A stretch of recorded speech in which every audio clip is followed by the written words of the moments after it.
15ই December 2024-এ অরণ্যর প্রিয় বন্ধু নীলের শুভ বিবাহ সম্পন্ন হলো। অরণ্য সপরিবারে উপস্থিত থেকে বিয়ের সমস্ত কাজকর্মে সাহায্য করল, আর কটা দিন হই হই করে দেদার আনন্দে কাটল। হানিমুন ট্রিপটা আগে থেকেই বুক করে রেখেছিল নীল, বাঙালির সেই দীপুদার মধ্যে একটি জায়গা দার্জিলিংয়ে। অনেক জোড়াজুড়িতেই অরণ্যকেও এই ট্রিপে যেতে বাধ্য করল নীল। ক্রিসমাসের ছুটিতে 1 সপ্তাহের এই ট্রিপটা শ্রীপর্ণা আর গুড়িয়ার জন্য যেন একটু বেশি স্পেশাল, কারণ কবে থেকে পাহাড়ে যেতে চেয়েছিল ওরা। শেষবার ভাইজ্যাক ট্রিপে আরাকু ভ্যালিতে গেলেও সে পাহাড় আর এ পাহাড় তো এক নয়। দার্জিলিংয়ে এক আলাদাই নস্টালজিয়া। অষ্টমঙ্গলা থেকে ফিরেই নীল আর মেঘলা ব্যাগ গুছিয়ে নিল তাড়াতাড়ি, কারণ সেদিন রাতেই ট্রেন। একটা গাড়ি বুক করাই ছিল, যেটা নীলের বাড়ি থেকেই ছাড়বে। সন্ধ্যের মধ্যে অরণ্যরা ব্যাগপত্র গুছিয়ে নীলের বাড়িতে চলে এলো। ভাই, চলে এসেছি সব গুছিয়ে, চল এবার দার্জিলিংয়ের মজা নেওয়া যাক। তবে যাই বল, তোদের হানিমুনে আমাদের ইনভলভ করা উচিত হয়নি। হ্যাঁ নীল, আমি তো এখনো বলছি দুজনেই চলে যাও। হারি, এরকম সুযোগ কিন্তু বারবার নাও আসতে পারে। না না শ্রী, এটা কিন্তু আমার আর মেঘলার মিউচুয়াল ডিসিশন। আসলে সবাই মিলে গেলে যে মজাটা হবে, তা কিন্তু একলা একলা গেলে আর হবে না। হ্যাঁ গো অরণ্যদা, আমার না গ্রুপে ঘুরতেই খুব মজা লাগে। হ্যাঁ, আর রইল কথা হানিমুনের, তার জন্য বন্ধ রুমটাই তো আছে না। নীলের কথায় মেঘলার মুখটা লাল হয়ে উঠল। অরণ্য হেসে বলল, কি দিলি রে বন্ধু, এই খুশিতে একটু কফি খাওয়া। আর গাড়ি কখন আসবে? এই তো একটু পরেই। মেঘলা, তুমি একটু কফি করো না, আমি ততক্ষণ লাগেজগুলো নামিয়ে নিই। চল, আমি হেল্প করি। 23শে ডিসেম্বর রাতের ট্রেনে রওনা দিয়ে 24শে ডিসেম্বর সকালে এনজিপিতে পৌঁছে একটা জিপ ভাড়া করলো অরণ্যরা। তারপর তিস্তার ধার দিয়ে সবুজে ঘেরা প্রকৃতির চড়াই উতরাই পথ ধরে চলল গাড়িটা। একসময় মেঘের সাথেই যেন একত্র হয়ে গিয়েছিল গাড়িটা। গুড়িয়া আনন্দে বলে উঠল,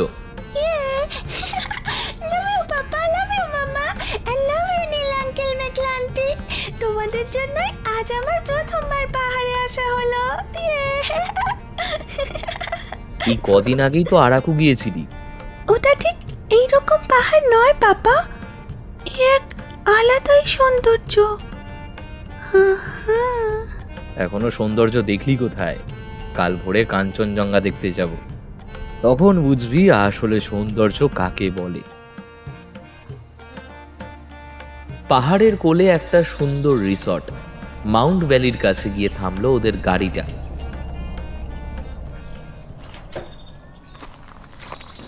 ওয়াও নীল, কি দারুণ রে জায়গাটা। তোর চয়েস আছে ভাই। এটা মেঘলার চয়েস, সব তো ওই ঠিক করেছে। গুড জব মেঘলা। সবাই রুমে গিয়ে লাগেজ রেখে একটু ফ্রেশ হয়ে নিয়েই লাঞ্চ করে নিল তাড়াতাড়ি। তারপর জায়গাটা ঘুরে ফিরে দেখছিল ভালো করে। কি দারুণ যে একটা ফিল হচ্ছে না, কি বলবো। প্রায় 10 বছর পর দার্জিলিং এলাম। কি শ্রী, মনে আছে তো সেই প্রথমবারের কথা? সেটা কি ভোলা যায় নাকি? পুরানো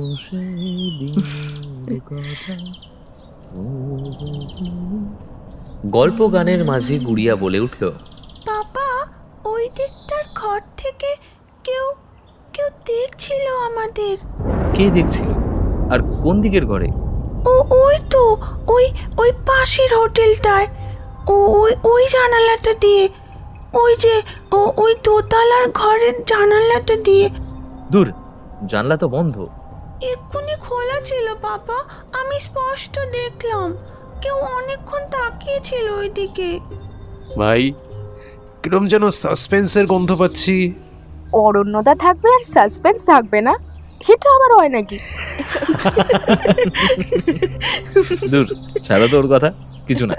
চলো রুমে চলো। ঘরে গিয়ে কিছুক্ষণ রেস্ট নিয়েই দার্জিলিং মেলে গেল সবাই। এখানেই সারাদিন বসে থাকা যায়, কি বলো শ্রীপর্ণাদি? একদম, আমি তো আগেরবার বেশিরভাগ সময় এখানেই কাটিয়েছি। পাপা, মার্কেটটা ঘুরবে না? ঘুরবো তো, তবে তোরা তো তারা কিসের শুনি? হ্যাঁ রে, একদম বাবাকে ছাড়বি না। একদম যা ভালো লাগবে তাই কিনবি। হ্যাঁ রে, দাঁড়া তোকে দেখাচ্ছি। আচ্ছা শোন না, আজ রাতে ক্রিসমাস সেলিব্রেশনটা কোথায় করবি? ও ইয়েস, আজ তো ক্রিসমাস নাইট। পাপা, এখানে পার্টি হয় না কোথাও? খোঁজ নাও না। চল দেখি খবর নিয়ে। কিছুক্ষণ মেলে ঘুরে একটু কেনাকাটা করে আবার হোটেলে ফিরে গেল সবাই। হোটেলে মেইন গেটের কাছে দাঁড়িয়ে সিগারেট টানছিল অরণ্য আর নীল, বাকিরা পাশেই দাঁড়িয়েছিল। অরণ্য হঠাৎ খেয়াল করলো পাশের হোটেলটার দরজায় একটা বড় তালা ঝুলছে। হাসতে হাসতে গুড়িয়াকে বলল, ওই যে দেখ, ওই হোটেলটায় তালা দেওয়া আছে, তার মানে ওখানে কেউ থাকে না। আর তুই বলছিলি কে দেখছিল? হ্যাঁ কিন্তু পাপা, আমি সত্যি দেখেছিলাম তো। দূর, তুই ওরকম অনেক কিছুই দেখিস যার অর্ধেক ভুলভাল। সেবার মনে আছে চিড়িয়াখানায় গিয়ে কি বলেছিলিস? গুড়িয়া আর কিছুই বলল না। নীল বলে উঠল, বাই দ্য ওয়ে, ওটা কিন্তু হোটেল না, রিসর্ট। ওই হলো, ছাড় তো। তাড়াতাড়ি ডিনার করে নিয়ে সবাই ক্রিসমাস সেলিব্রেশনে মেতে উঠল। মাউন্ট ভ্যালি রিসর্টের ছাদেই ম্যানেজার সব ব্যবস্থা করেছিল। রিসর্টের সকল ট্যুরিস্টরাই সেখানে এসেছিল। রঙিন জল আর স্ন্যাক্সের সাথে গানের তালে তালে রাত 12টা বাজল। কোলাকুলি আর কেকের সাথে শুরু হলো ক্রিসমাস। পার্টি চলতে থাকলো, অরণ্যরাও জমিয়ে আনন্দ করছিল। এমন সময় পাশের রিসর্টের জানলায় হঠাৎ চোখ গেল মেঘলার।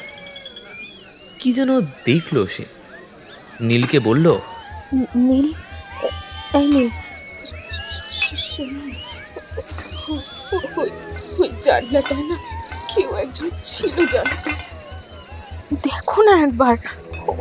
ওই দেখো, ওই দেখো, ওই যে কে যেন বাড়িয়ে আসছে, দেখছে এদিকে। আরে একবার দেখো। কি গো, আরে একবার দেখো না। নীল একবার তাকিয়ে দেখল, তারপর হেসে বলল, তুমিও কি গুড়িয়া হয়ে গেলে নাকি? জানলা তো বন্ধ, দেখো। মেঘলা আবার তাকিয়ে যখন দেখলো জানলাটা সত্যি বন্ধ ছিল। আশ্চর্য হয়ে এবার বলল, আমার কিন্তু ভয় লাগছে রে। ওখানে কি আছে বলো তো? এইদিকে তো মেন গেটে তালা বন্ধ দেখলাম, কিছু একটু আগে দেখলাম, আবার এখন দেখছি জানলা বন্ধ। সেটা কি সব? ধুস, এসব আজগুবি চিন্তা করে আজকে রাতটাকে মাটি করো না তো please. Let's enjoy, it's party time ইয়ার। মেঘলা চুপ করে গেল, কিন্তু মনে মনে বিষয়টা ভাবতেই থাকলো। অর্ধেক রাতের পার্টি শেষ করে যে যার রুমে চলে যাচ্ছিল। অরণ্য রুমে যাওয়ার আগে নীলকে বলল, ভাই কাল টাইগার হিল হচ্ছে না, পরশু দিন চ। প্রচণ্ড হ্যাংওভার লাগছে রে, এই কাটতে অনেক সময় লাগবে। কাল বরং একটু ঘুমিয়ে উঠে তারপর বাকি সাইট সিনগুলো দেখে আসি চ। রুমে গিয়ে সবে হয়তো চোখ লেগেছিল অরণ্যর, হঠাৎই একটা হট্টগোলে ঘুম ভাঙল ওর। কারা যেন জোরে জোরে কথা বলছে, কিন্তু এত রাতে এভাবে চেঁচামেচি করছে কেন? রিসর্টেই তো মনে হচ্ছে। দেখে আছি তো ব্যাপারটা। শ্রীপর্ণা আর গুড়িয়া ঘুমোচ্ছিল। আস্তে করে দরজাটা ভেজিয়ে রিসেপশনের দিকে এগিয়ে গেল সে। সবাই কি যেন আলোচনা করছিল। অরণ্যকে দেখে চমকে উঠল যেন সবাই। রিসর্টের ম্যানেজার সৌজন্য রায় সাথে সাথে বলে উঠল, আরে স্যার, আপনি এত রাতে? আমি তো চিৎকার শুনে দেখতে এলাম। আপনারা এত রাতে এখানে কি আলোচনা করছেন? মানে এত জোরে, ঘুমটাও ভেঙে গেল। সরি স্যার, আসলে কি হয়েছে বলুন তো? আপনাদের সবার যেন রাতের ঘুম উড়ে গেছে মনে হচ্ছে। এই এত রাতে না ঘুমিয়ে এইভাবে বৈঠক বসিয়েছেন কেন? হোটেলের স্টাফ কার্তিক বলল, স্যার পাশের রিসর্ট হিল প্যালেসে কিছু একটা হয়েছে মনে হচ্ছে। গৌরব কিছু একটা শব্দ পেয়ে আমাদের বলতেই আমরা ওর ঘরের বারান্দা দিয়ে উঁকি মেরে দেখি। কেমন যেন একটা গোঙানি শব্দ আসছিল ওই রিসর্টের সাইড রুম থেকে। আস্তে আস্তে শব্দটা বন্ধ হয়ে গেল ঠিকই, কিন্তু কিছু তো ছিলই। আর যাই হোক, মনের ভুল তো নয়ই ওটা। হ্যাঁ, তো এখানে হাত পা গুটিয়ে ভয় সিটিয়ে না থেকে একবার ওখানে গিয়ে দেখলেই তো হয়। গৌরব বলে ওঠে, ও তো বন্ধ স্যার, মানে রিসর্টটা। ওখানে যাবেন কি করে আপনি? আর ভয়টা তো এইখানেই, ওই বন্ধ দরজার ভিতর কি জানি কি হয়েছে। যেভাবে বর্ণনা দিচ্ছেন তাতে তো বেশ রহস্যের বিষয় বলেই মনে হচ্ছে। বন্ধ দরজার ভিতর থেকে কিছু শব্দ আসছে, মানে তো ভুতুরে ব্যাপার স্যাপার। হ্যাঁ স্যার, ওটাই তো ভয় আমাদের। ওই ভয় ওই রিসর্টের ধার ঘেঁষেও যাই না আমরা। আচ্ছা গৌরব, তুমি ঠিক কি শুনেছো প্রথমে? আমি তো আমার রুমে বিছানা করছিলাম ঘুমোবো বলে, হঠাৎই একটা কেমন চিৎকার শুনতে পাই। কেউ যেন করে চিৎকার করে উঠেছে। বারান্দা আর দরজাটা তাড়াতাড়ি খুলে ভালো করে শোনার চেষ্টা করি আমি। চিৎকার অবশ্য শুনিনি, তবে একটা গোঙানির শব্দ আসতে থাকে ওই রিসর্ট থেকে। ভয় তো আমার হাত পা একেবারে ঠান্ডা হয়ে যায়। তারপর সবাইকে জানাতেই ওরা আমার রুমের বারান্দায় এসে ব্যাপারটা বোঝার চেষ্টা করে। ওরা পরিষ্কার গোঙানির শব্দ পেয়েছে স্যার। চলো তো একবার গিয়েই দেখি। ওখানে যাবেন কি করে? তালা দেওয়া আছে তো স্যার। রাজীবও বাধা দিয়ে বলে, वो छोड़ दीजिए ना सब, আমার মনে হয় কিছু ব্যাপার না। ও বন্ধ ঘরে গোগানি শব্দ হবেই বা কেন? আর যদি বিষয়টা এমন হয় যে ওখানে কেউ বিপদে আছে? না না স্যার, এটা কি করে হবে? ও বন্ধ অন্ধকার ঘরে কেউ যাবেই বা কেন যে বিপদ হবে? তবে তো ব্যাপারটা অলৌকিক কিছুই বলতে হয়। আচ্ছা ঠিক আছে, একবার চলো না, গিয়েই দেখে আসি। অন্তত বাড়ির সামনে গিয়ে চারপাশটা ভালো করে দেখা তো দরকার। জানতে তো হবে ওই ফাঁকা রিসর্টে এইসব শব্দ হচ্ছে কেন। আর কেউ কিছু বলল না। অনিচ্ছা সত্ত্বেও তারা অরণ্যর সাথে গেল সেই রিসর্টের সামনে। ঘড়িতে তখন রাত 3:30 বেজে গেছে। রিসর্টের সামনে গিয়ে ওরা বুঝল মেইন গেট বন্ধ আছে আর দরজায় তালা ঝুলছে।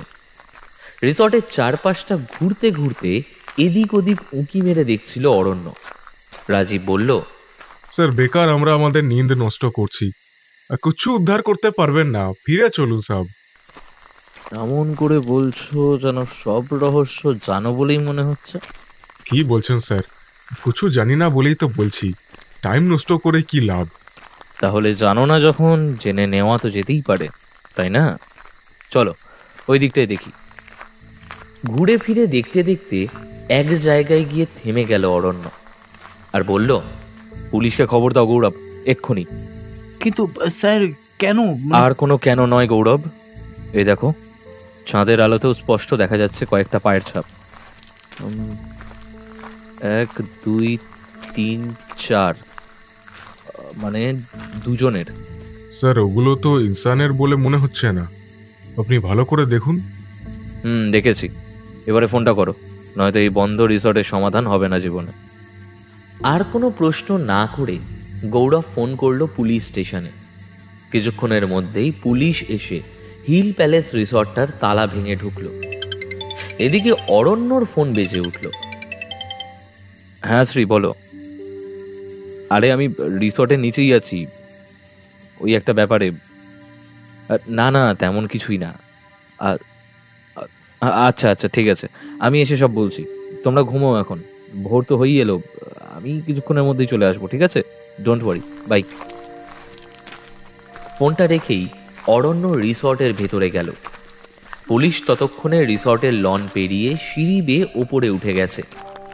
সিঁড়ির দিকটায় ঘুটঘুটে অন্ধকার। অরণ্য পকেট থেকে মোবাইল বের করে টর্চটা অন করে সামনের দিকে এগিয়ে যেতে লাগলো। যেতে যেতে কিসে যেন ওর পা লাগলো। টর্চ ফেলে দেখলো একটা মদের বোতল। এরপর সিঁড়ি দিয়ে ওপরে উঠে গেল সে। দোতলার সামনের রুমেই পুলিশ আর মাউন্ট ভ্যালি রিসর্টের স্টাফরা ছিল।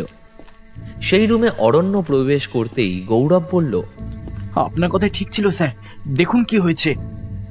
সবার মোবাইলে টর্চ অন ছিল। সেই টর্চের আলোয় অরণ্য দেখল একটা মেয়ের রক্তমাখা নিথর দেহ মাটিতে পড়ে আছে। ইন্সপেক্টর কৌশিক তার স্টাফদের উদ্দেশ্য করে বলল, এই অন্ধকারে তো কাজ করা সম্ভব নয়, আর মোমবাতির আলোতেও ইম্পসিবল। রিসর্টে ইলেকট্রিক কানেকশন আসতেও সময় লেগে যাবে। 4:30 তো বেজেই গেছে, আর কিছুক্ষণই আলো ফুটবে, তখনই লাশটাকে। ইন্সপেক্টরের কথা শেষ হওয়ার আগেই অরণ্য বলে উঠল, স্যার এই লাশটা দেখে আপনার কি মনে হচ্ছে? কিভাবে মার্ডার হয়েছে? সে তো লাইট এলে তবেই বোঝা যাবে, তবে অন্ধকারে যতটুকু দেখা যাচ্ছে তাতে পরিষ্কার যে কোনো ধারালো অস্ত্র দিয়েই মারা হয়েছে। অবশ্য অন্য কিছুও হতে পারে। কথাটা বলেই থেমে গেলেন ইন্সপেক্টর কৌশিক। অরণ্য জিজ্ঞেস করল, অন্য কিছু বলতে কি বলতে চাইছেন? বলা তো যায় না কোথা থেকে কি হয়েছে। এই রিসর্ট যে রহস্যের ভান্ডার। বাই দ্য ওয়ে, আপনি কে? কখন থেকে প্রশ্ন করে চলেছেন? আমি তেমন কেউ নই, একজন সাধারণ ট্যুরিস্ট। এই পাশের রিসর্টেই আছি, মাউন্ট ভ্যালিতে। ওদের আলোচনা কানে আসতেই দেখতে গিয়েছিলাম কি ব্যাপার। তারপর ওদের মুখ থেকে সবটা শুনে আমার মনে হয় বিষয়টা পুলিশকে জানানো উচিত। তাও একবার সন্দেহ কনফার্ম করতেই রিসর্টের সামনে এসে দেখি, আর তারপর যা দেখি তাতে। শুধু আপনার পরিচয় জানতে চেয়েছিলাম, আপনি তো ইতিহাস বলে দিলেন। কেন স্যার? এরপর তো আপনি প্রশ্ন করলেও এগুলো বলতাম। আর পরিচয় অবশ্য পুরোটা এখনো দেওয়া হয়নি। আমি আসলে একজন সাধারণ ট্যুরিস্ট ছাড়াও একজন সাধারণ গোয়েন্দাও স্যার, ডিটেকটিভ অরণ্য সেনগুপ্ত। যদিও এটা আমার প্যাশন না, মানে গোয়েন্দাগিরিটা। আমি আসলে ইঞ্জিনিয়ার। হ্যাঁ, এবার বুঝলাম আপনার কৌতূহলের কারণ। গোয়েন্দার স্বভাবই হলো সন্দেহের। তবে সন্দেহটা তো ঠিকই ছিল স্যার, কোনো ভুল তো করিনি। এদিকে আমাকে যে চাপে ফেলে দিলেন। চাপ? কিসের চাপ? ঠিক বুঝলাম না, কি বলছেন? আর এই রিসর্ট যে বন্ধ পড়ে আছে, এটা ভেঙে আমাদের ঢুকতে হলো। এবারের কৈফিয়ত দিতে হবে রিসর্টের মালিককে। অনেক ঝামেলা জানেন তো। আর এ তো প্রথমবার নয়। ছাড়ুন, দেখছি আমি কি করা যায়। ঠিক বুঝলাম না, কি বলছেন? বুঝে আর কাজ নেই গোয়েন্দাবাবু। দার্জিলিং ঘুরতে এসেছেন, ঘুরুন ফিরুন, আনন্দ করুন, জাস্ট এনজয়। আর এই দিকটা নিয়ে একদমই ভাবার কোনো দরকার নেই, আমরা সব সামলে নেব। এখন নিজের রিসর্টে ফিরে যান। অরণ্য আর কিছু না বলে সেখান থেকে চলে গেল। তবে ওর মনে কিন্তু কিছু প্রশ্ন জন্মালো। রিসর্টের রুমে গিয়ে কম্বল মুড়ি দিয়ে শুয়ে পড়ল ঠিকই, কিন্তু ঘুম যেন আর আসছিল না। ঘড়িতে তাকিয়ে দেখল 6:45, অর্থাৎ সকাল হবে আর কিছুক্ষণের মধ্যেই। এপাশ ওপাশ ফিরে একটু গড়িয়ে নিয়েই 1 ঘন্টার মধ্যেই উঠে পড়ল সে। শ্রীপর্ণা উঠে গিয়েছিল ততক্ষণে। অরণ্যকে উঠতে দেখে সে আশ্চর্য হয়ে বলল, এই তো একটু আগে এসে ঘুমোলে, এর মধ্যে ঘুম হয়ে গেল? আরে ঘুরতে এসে কে ঘুমোয় গিন্নি? চলো সাইট সিন যেতে হবে তো, তৈরি হও। সত্যি বাবা, পারো বটে। 1 ঘন্টাও ঘুমোলে না আর সাইট সিনে যাবে বলছো? এনিওয়ে, এবার বলো তো রাতে কি হয়েছিল যে তুমি রিসর্টের নিচে দাঁড়িয়েছিলে? সে অনেক কথা, বলবো পরে। একটু ফ্রেশ হয়ে নি, একটা কড়া চা খেতে হবে। মাথাটা ধরেছে খুব। সে তো ধরবেই। মাথার আর কি দোষ বলো, না ঘুমিয়ে এভাবে। শোনো না, আমি আগে একটু রিসেপশনে কথা বলে আসছি। চাটা করে রাখো, আমি এসে খাচ্ছি। আর চায়ের সব কিছু দিয়ে গেছে তো রুমে? হ্যাঁ, সে আছে। তবে এই বললে ফ্রেশ হয়ে চা খাবে, আবার এখন বলছো চা করে রাখতে। কি হয়েছে বলো তো তোমার? অরণ্য তাড়াহুড়োতে রুম থেকে বেরিয়ে গেল। রিসেপশনে অত সকালে তখনও কেউ ছিল না। এদিক ওদিক দেখতে লাগলো অরণ্য। তারপর সামনের জানলা দিয়ে সে দেখল গৌরব নিচের বাগানে ঘুরে ঘুরে ব্রাশ করছে। ছুটে গেল সে তাড়াতাড়ি। ওইভাবে অরণ্যকে দৌড়ে আসতে দেখে চমকে গেল গৌরব। অরণ্য হাঁফাতে হাঁফাতে বলল, খুব ইম্পর্টেন্ট কথা আছে গৌরব, কিছু প্রশ্ন মাথায় ঘুরছে, প্লিজ হ্যাঁ ঠিক ঠিক উত্তর দিও। হ্যাঁ হ্যাঁ স্যার, মুখটা ধুইনি, আমি আসছি। আপনি বাগানে অপেক্ষা করুন, আমি এক্ষুনি আসছি। বাগানের একটা বেঞ্চে বসে অপেক্ষা করছিল অরণ্য। হঠাৎ কি মনে হলো হিল প্যালেস রিসর্টটা একবার গিয়ে দেখে আসবে। সে গেল। কিন্তু রিসর্টে তখনও তালা বন্ধ ছিল। সে বুঝল পুলিশ তার কাজ করে চলে গেছে। আবার নিজের রিসর্ট মাউন্ট ভ্যালিতে ফিরে এসে বেঞ্চে বসতেই গৌরব এলো। স্যার, হ্যাঁ স্যার, বলুন কি প্রশ্ন আছে, বলুন আমাকে। হ্যাঁ, আচ্ছা, পুলিশ মেয়েটার বডি নিয়ে গেছে তো? হ্যাঁ, নিয়ে তো গেছেই। এটা কেমন প্রশ্ন স্যার? না না, বলো না, ঠিক কখন নিয়ে গেল? এই তো কিছুক্ষণ আগেই নিয়ে বেরিয়ে গেল স্যার। আচ্ছা, তুমি দেখেছো বডিটা নিয়ে যেতে? না মানে সচক্ষে দেখে থাকলে নিশ্চিন্ত হওয়া যায় আর কি। আপনার সন্দেহের কারণটা ঠিক বুঝলাম না স্যার। আসলে আমার কিছু বিশেষ কারণে ডাউট হচ্ছে। এই যেমন ইন্সপেক্টর বারবার কিছু কথা বলছিল। একবার বলল ওই রিসর্টটা নাকি রহস্যের ভাণ্ডার, অর্থাৎ অনেক রহস্য আছে ওখানে। আবার বলল এটা নাকি প্রথমবার নয়, তার মানে আগেও কিছু ঘটনা ঘটেছে। এই কথাগুলো বলার কারণ বলতে পারবে গৌরব? স্যার, এসব কথা ধরে লাভ নেই, বাদ দিন তো ওসব কথা। কেন, কি রহস্য আছে ওই রিসর্টে? আগেও কিছু এমন ঘটনা ঘটেছে বলে মনে হচ্ছে। বলছি তো স্যার, এইসব থেকে দূরে থাকাই ভালো। আর আপনারা তো ঘুরতে এসেছেন, আজ সাইট সিনে যাবেন না? দেরি হয়ে যাচ্ছে তো, তৈরি হয়ে নিন। কথাটা বলেই গৌরব তাড়াতাড়ি চলে গেল। অরণ্য বেশ বুঝল গৌরব সব জানে, তাই বিষয়টা এড়িয়ে গেল। ঠিক সকাল 10টায় অরণ্যরা সাইট সিন দেখতে বেরোলো। সবাই গল্প করতে করতে যাচ্ছিল, কিন্তু অরণ্য একেবারেই চুপ। তা দেখে নীল বলল, কি রে অরণ্য, তুই এত চুপ করে বসে আছিস, কি ব্যাপার? শরীর টরীর খারাপ হলো নাকি? হ্যাঁ ঠিক আছে, আসলে ঘুমাইনি, তাই একেবারে। কেন রে, অনেকক্ষণ তো সময় পেয়েছিলি, একটু ঘুমিয়ে নিলেও তো হতো। ঘুমোবে কি করে? এখানে এসেও তো গোয়েন্দাগিরির খেল দেখাচ্ছেন। কোথায় কি হয়েছে দেখতে চলে গেলেন, তারপরে এসে যে ঘুমোবে তা নয়, কিছুক্ষণের মধ্যেই আবার। আরে তোমরা জানো না কি হয়েছে? পাশের রিসর্টে ভূত আছে। সে কি রে, সত্যি? অরণ্যদা ঠাট্টা করছো না তো? আমার মনে হয় ও একেবারেই ঠাট্টা করছে না, যেভাবে রিয়াক্ট করছে সকাল থেকে। না মানে সত্যিই অরণ্য ওখানে ভূত? অবশ্য বন্ধ রিসর্টে না হওয়ার কিছু নেই। এই খুলে বল না, ব্যাপারটা কি? আসলে কাল রাতে ঘরে গিয়ে চোখটা জাস্ট বুঝেছিলাম, তারপর হঠাৎই। আচ্ছা পরে বলছি।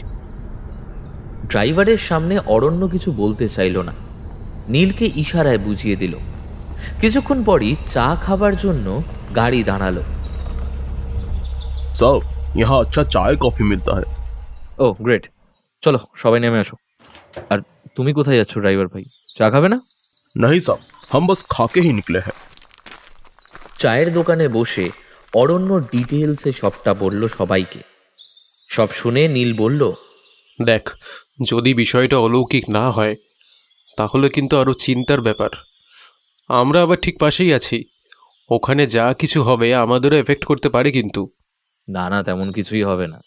মানে ওখানে যাই হোক না কেন আমাদের কোনো এফেক্ট পড়ার কথা নয়। কিন্তু আমি ভাবছি মেয়েটা কি, কেন এভাবে মারা হলো। আর ওই ইন্সপেক্টরের কিছু কথা আমি ভাবছি, যদিও আন্দাজ করতে পারছি যে হোটেলে আগেও কিছু হয়েছে। ছাড় না, ঘুরতে এসে এসব ঝামেলায় পড়ে কি লাভ? এত সহজে তো ছাড়তে পারবো না রে বন্ধু। জানিসই তো গোয়েন্দাগিরি আমার পেশা না হলেও নেশা, তাই সেই নেশাটা ছাড়ি কি করে বল দেখি।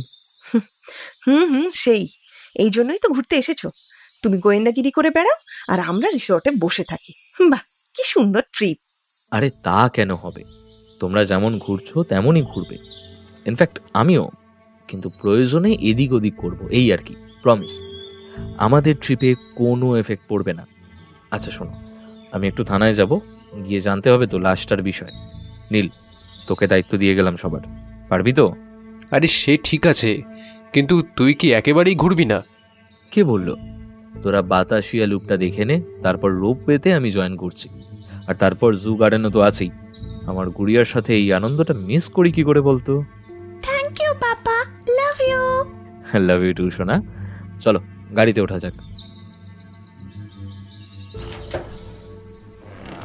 গাড়িতে উঠেই ড্রাইভারকে অরণ্য জিজ্ঞেস করলো, আচ্ছা, তোমার নাম কি ড্রাইভার ভাই? জি, আমার নাম ব্রজেশ সর্দার আছে। তো ব্রজেশ, আমাকে একটু পুলিশ স্টেশনে নামিয়ে দেবে প্লিজ, মানে যদি এখান থেকে কাছে হয় তো। না না, সামনে ही है, चलिए छोड़ देते हैं आपको। থ্যাংক ইউ ভাই। অরণ্যকে থানায় নামিয়ে দিয়ে নীলরাজ সাইট সিন দেখতে গেল। থানায় গিয়ে অরণ্য প্রথমেই ইন্সপেক্টর কৌশিকের খোঁজ করল, তবে তিনি তখন থানায় ছিলেন না। একজন সাব ইন্সপেক্টরকে অরণ্য লাশটার বিষয়ে জিজ্ঞেস করতেই সে জানালো লাশ পোস্টমর্টমে গেছে। আচ্ছা, बॉडी किसका है, कुछ पता चला? नहीं, परंतु पता लगाने की कोशिश कर रहे हैं।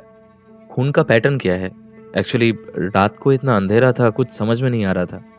लग रहा है नाखून और दांतों से वार किया गया है। क्या आप बात कर रहे हैं सर? यस, लग रहा है कि कोई जानवर का काम है ये, नहीं तो कोई सुपरनेचुरल पावर। व्हाट? इन सब में बिलीव करते हैं आप? नहीं नहीं, इन सब चीज में मेरा कोई विश्वास नहीं है, लेकिन अभी करना पड़ रहा है। Okay, thank you. अच्छा, कौशिक सर का मोबाइल नंबर दे सकते हैं क्या प्लीज? हाँ, क्यों नहीं, रुकिए, हम आपको लिख के दे रहे हैं। একটা কাগজে নম্বরটা লিখে দিয়ে সাব ইন্সপেক্টর বলল, एक बात कहे गोविंदा बाबू, इन सब में मत पड़िए। आप तो घूमने आए हैं, फालतू में अपना ट्रिप क्यों खराब कर रहे हो? बंगाली में बोले तो दार्जिलिंग एंजॉय करूँ, उसके बाद घर लौट जाइए, बारी फिर जान, बुझा गेलो। অরণ্য মুচকি হেসে বলল, thank you for the information sir, take care. থানা থেকে বেরিয়ে নীলকে ফোন করলো অরণ্য। আরে কোথায় এখন? এই তো জুতে যাব। তুই তো এলি না শালা এখনো। তুই এলে তারপর রোপওয়েতে যাব। এদিকে গুড়িয়া রানী বলছে পাপাকে ছাড়া যাবে না, ওর নাকি ভয় লাগবে। So cute.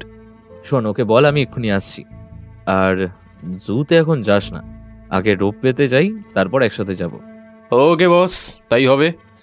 আচ্ছা, বাই দ্য ওয়ে, কাজ হলো তো তোর? Something is fishy. একটা গভীর রহস্য আছে বুঝলি, শালা সব মিলে আছে। সিস্টেমটাই পৌঁছে গেছে শালা। যাদের সাহায্য করার কথা তারাই বলছে ঘুরুন ফিরুন বাড়ি যান।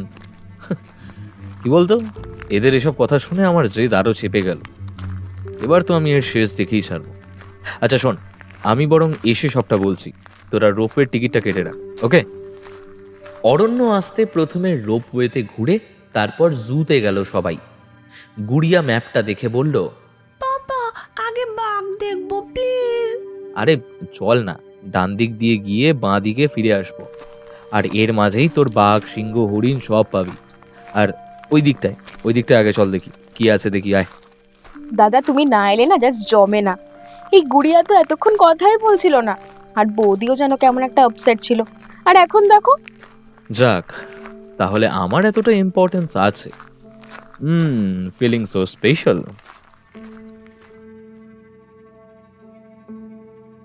ভাই, কেস তো হাইলি সাসপিশিয়াস। হ্যাঁ, আমার তো মনে হয় কোনো একটা নোংরা চক্র আছে এর পেছনে। একদমই তাই। ওইসব ভূত ট্রুত কিচ্ছু না, সব গুলতানি মারছে। কিন্তু প্রশ্ন হলো সবটা জানবো কি করে? ও সিস্টেমটাই যখন মিলে আছে, সাহায্যটা করবে কে? আচ্ছা, আমাদের রিসর্টের ম্যানেজার বা কোনো স্টাফ কি সাহায্য করবে? তোর কি মনে হয়? ওই তো বলছিল একজন, ছোড় দিজিয়ে ইসমে মত পড়িয়ে, সব শালা এক। অবশ্য গৌরব একটু অন্যরকম, ওকে চেপে ধরতে হবে বুঝলি। বাবা, আরে তোমরা একটু তাড়াতাড়ি হাঁটো না, অনেক বড় এরিয়া, কিন্তু বিকেলের মধ্যে শেষ করতে পারবে না। এত স্লো কেন? আর আঙ্কেল তুমিও। ওইদিকে টাইগার ঘুমিয়ে পড়লে আর বেরোবে না। আরে না না, টাইগার আমাদের গুড়িয়া রানীকে না দেখে ঘুমাবেই না। গুড়িয়া, ওই দেখ টাইগার বেরিয়েছে, তাড়াতাড়ি ওদিকে চল। সাইট সিন দেখে রিসর্টে ফিরেই লনে বসে কফির মজা নিচ্ছিল সকলে।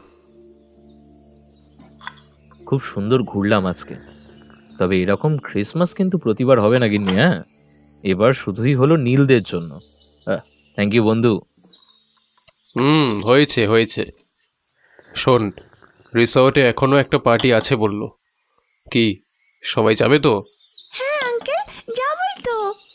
কিন্তু নীল, তোকে একটু যে লাগবে ভাই, প্লিজ কিছুটা সময় দে। আর সবাই পার্টিতে যাক, আমরা পরে জয়েন করব।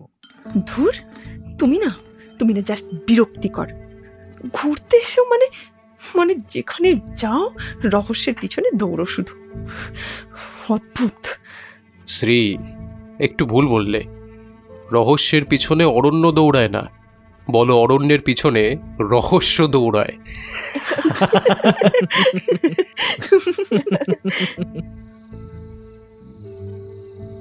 রাত 8টা নাগাদ মাউন্ট ভ্যালি রিসর্টে পার্টি চলছিল। শ্রীপর্ণা, গুড়িয়া আর মেঘলা পার্টিতে ছিল। অরণ্য আর নীল রিসর্টের দোতলার বারান্দায় দাঁড়িয়ে কথা বলছিল। ইন্সপেক্টর কৌশিককে ফোন করেই যাচ্ছে, রিসিভই করছে না। এত ছোট লোক ছাড়া। আরে লাস্টার বিষয়ে জানবো কি করে বলতো? সত্যি কেন যে কাল রাতে উঠে দেখতে গেলাম, তাহলে এই ঝামেলায় আর জড়াতে হতো না। ফালতু ফোগাস। আর একজন সাব ইন্সপেক্টরকে ফোন কর না। ওর নাম্বার নিই নি, আর সব তোই একই গোয়ালের গুরু। ছাড়, বাদ দে। স্যার, ও স্যার।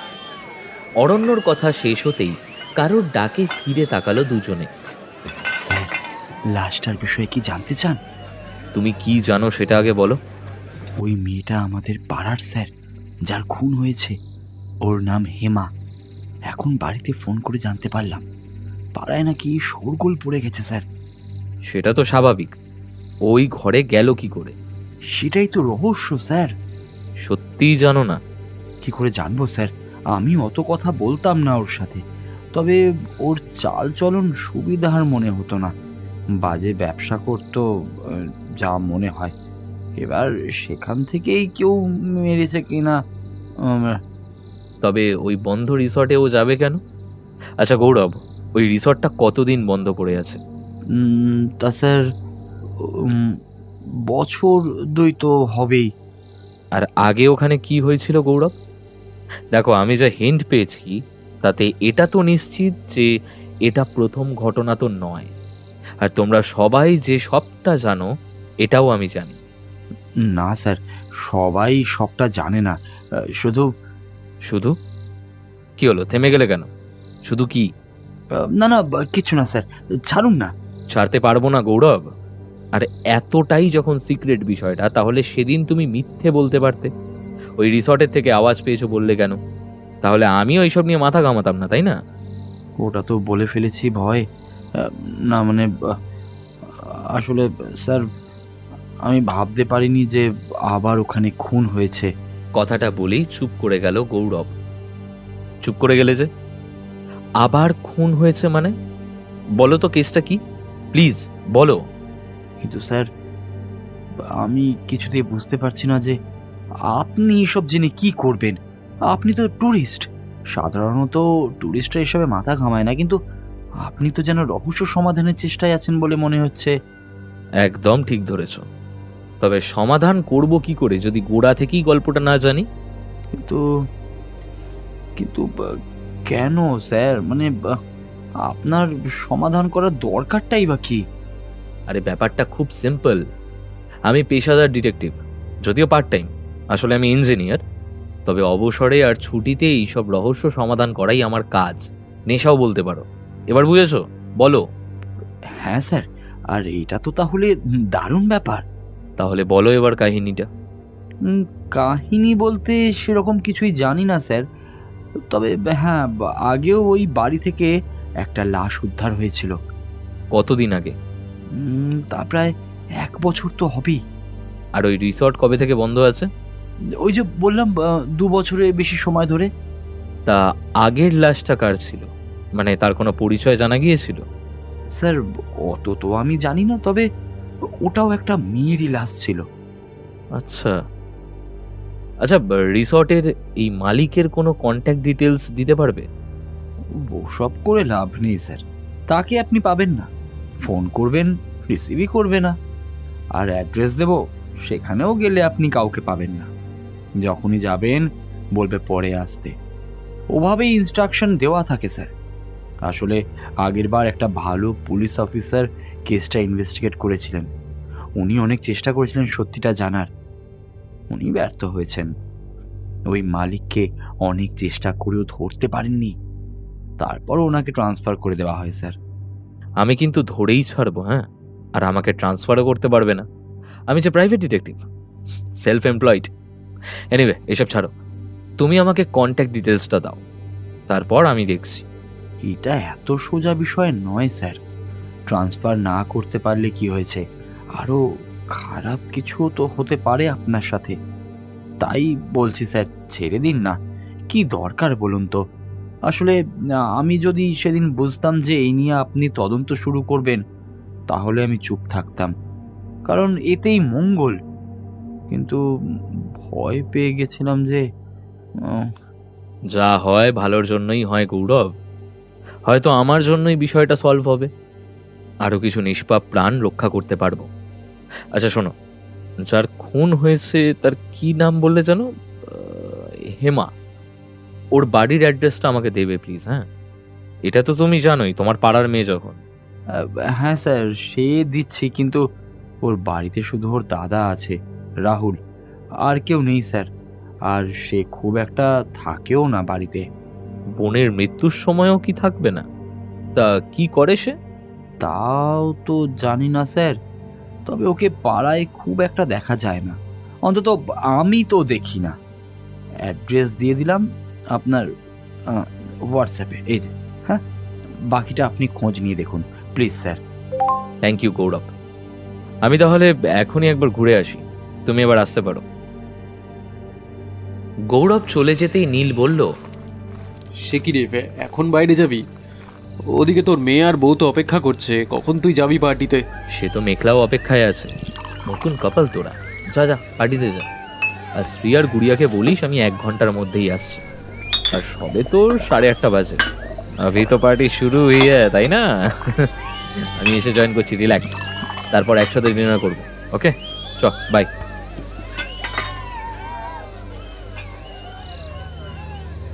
হেমার পাড়ায় গিয়ে ওর অ্যাড্রেস জিজ্ঞেস করতে করতে ওর বাড়িতে পৌঁছালো অরণ্য।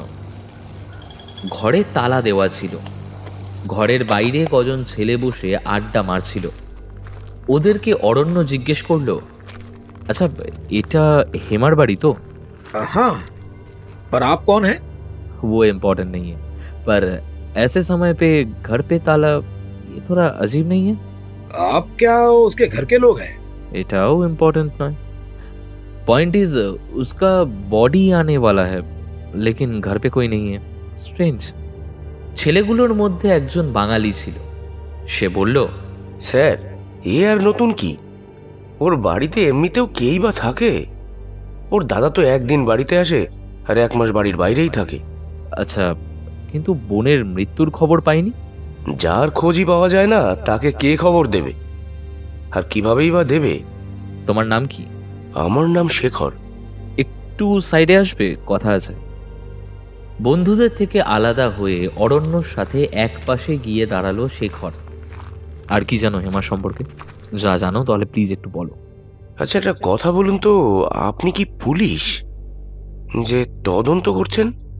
না, প্রাইভেট ডিটেকটিভ। সো যা যা জানো একটু বলো না।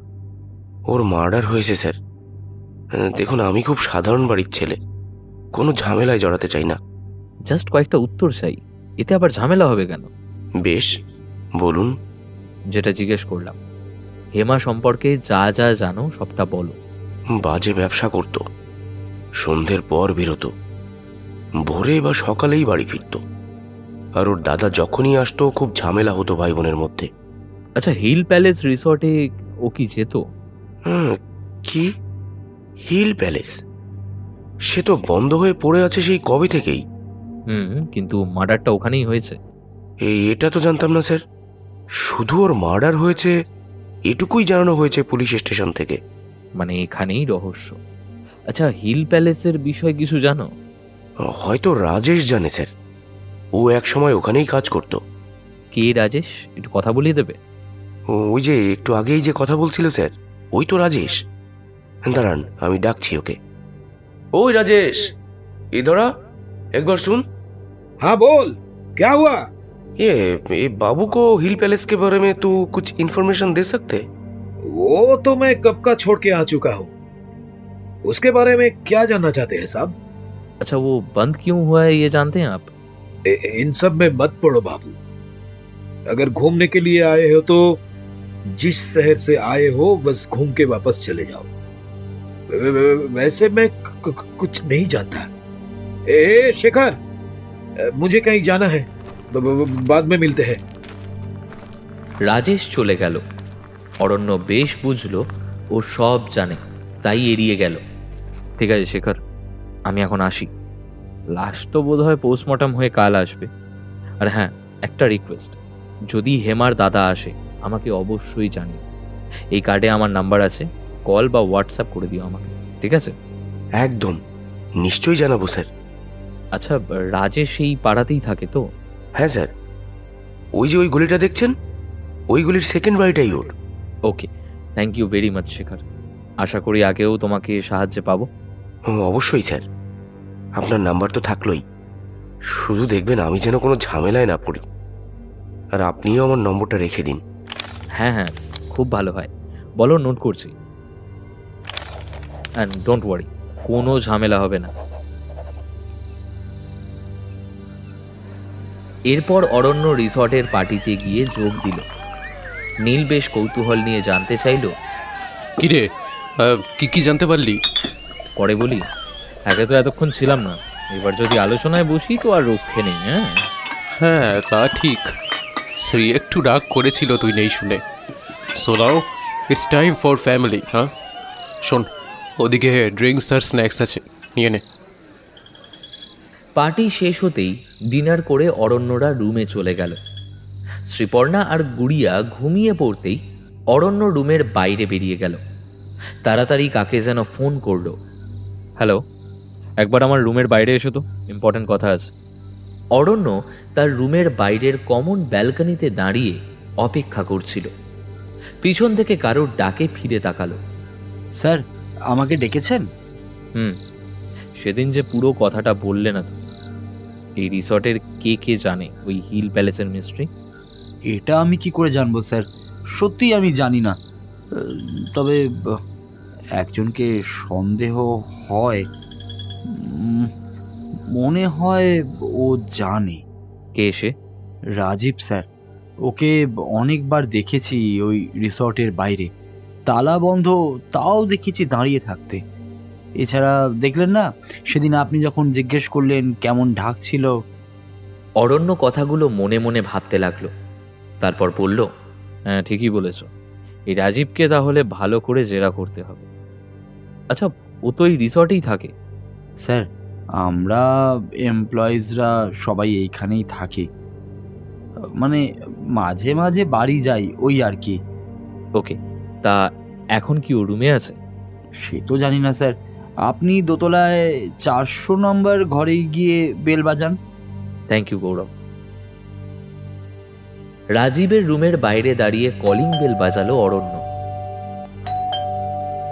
অনেকক্ষণ বাজানোর পরেও কোনো সাড়া না পেয়ে গৌরবকে আবার ফোন করলো অরণ্য। কলিং বেল বাজিয়েই যাচ্ছি, খুলছে না। আমারও মনে হয় ও রুমে নেই।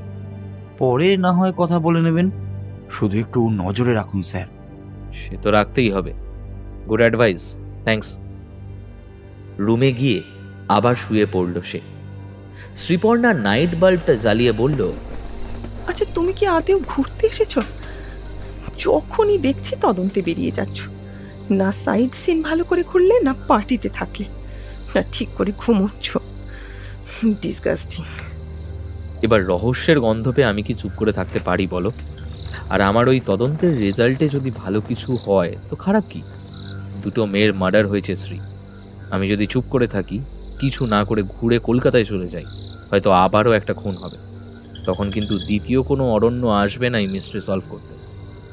এইটুকু বলতে পারি, তোমার পতিদেব একটাই, নাহলে সত্যিই হয়তো ঘুরতে এসে কেউ এইসব ঝামেলায় পড়তে চাইবে না। আর আমি সত্যিই পুরো ব্যাপারটা তদন্ত করে সমাধান করতে চাই। তুমি সাপোর্ট করবে না আমাকে শ্রী? বেশ, ফুল সাপোর্ট করলাম। তদন্ত করে আসল রহস্য সমাধান করো।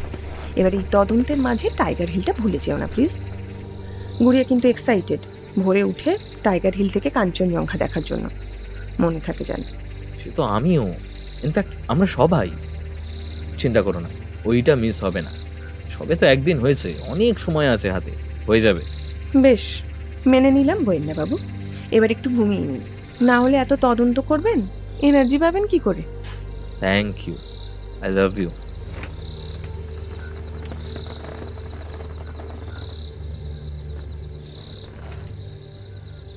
পরের দিন সকাল থেকেই রাজীবকে নজরে রাখতে শুরু করলো অরণ্য। ওদিকে বেলার দিকে অরণ্যর একটা ফোন এলো।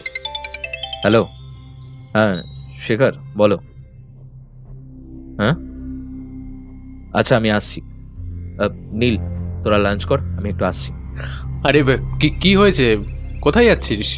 আরে হেমার বডিটা এনেছে, ওর পাড়ায় যাচ্ছে। ওর দাদাও এসছে শুনলাম, দেখি যদি কিছু নতুন পাই। আমি যাব? না না, তুই এদের সাথে থাক। বিশেষ করে গুড়িয়ার জন্য তো নীল আঙ্কেলকে থাকতেই হবে, তাই না? বাই, আসছি, আমি জয়েন করছি। দাদা, হেমার বডিটা ওর ঘরের বাইরে রাখা ছিল। ওর দাদা রাহুল বোনের পাখানা ধরে বসেছিল। চোখে কষ্টের ছাপ না থাকলেও জল পড়েই চলেছিল। রাহুলকে ভালো করে অবজার্ভ করছিল অরণ্য। রাহুলও সেটা খেয়াল করলো। বডিটা কিছুক্ষণ রাখার পর রওনা দিল। রাহুল তার বোনের সাথেই গেল। অরণ্য হেমার বাড়ির বাইরে দাঁড়িয়ে রইল কিছুক্ষণ। এমন সময় শেখর এসে বলল, স্যার আপনি এখনো দাঁড়িয়ে যে? কিছু প্রশ্ন চলছে। আর তুমি এসছো, ভালোই হয়েছে। পুলিশকে জিজ্ঞেস করে কতটা সাহায্য পাবো জানি না, তাই তোমাকেই জিজ্ঞেস করছি। পোস্টমর্টমটাতে কি কিছু বেরিয়েছে জানো? রাহুল দা তো বললো ধারালো নখের আঘাত রয়েছে হেমার শরীরে, আর ঘাড়টা ভাঙা, অর্থাৎ মোটকে দেওয়া হয়েছে। তার মানে এটাকে ভূতের কীর্তি বলেই চালানো হচ্ছে। বাহ, ভেরি গুড। এবার কয়েকজনকে নজরে রেখে চললেই ওই ভূতের চক্র ফাঁস করা যাবে। কে কি স্যার? দেখো, সবই সন্দেহ, জাস্ট শিওর কিছুই নয়, তাই বলতে চাইছিলাম। Don't mind. তবে যেদিন শিওর হব তোমাকেই আগে জানাবো, কথা দিলাম। আচ্ছা, রাহুল কখন আসলো? আমি তো বডিটা নিয়ে আসার পর থেকেই দেখি ও এসে গেছে। কখন এসেছে সেটা তো... ওকে, নো প্রবলেম। আচ্ছা শোনো, আমি এখন যাচ্ছি। রাহুল এলে অবশ্যই আমাকে জানিও। অরণ্য আবার রিসর্টেই ফিরে গেল। রাত পর্যন্তও যখন কোনো ফোন কল এলো না, শেখরকে তখন অরণ্য ফোন করলো। কি হলো, কোনো আপডেট দিলে না? স্যার রাহুল তো ঘরেই ফেরেনি। আচ্ছা ঠিক আছে, তুমি তাহলে একটু নজরে রেখো। হ্যাঁ হ্যাঁ স্যার, আমার পাশের বাড়ি তো, আসলেই জানতে পারবো। হ্যাঁ হ্যাঁ, থ্যাংক ইউ।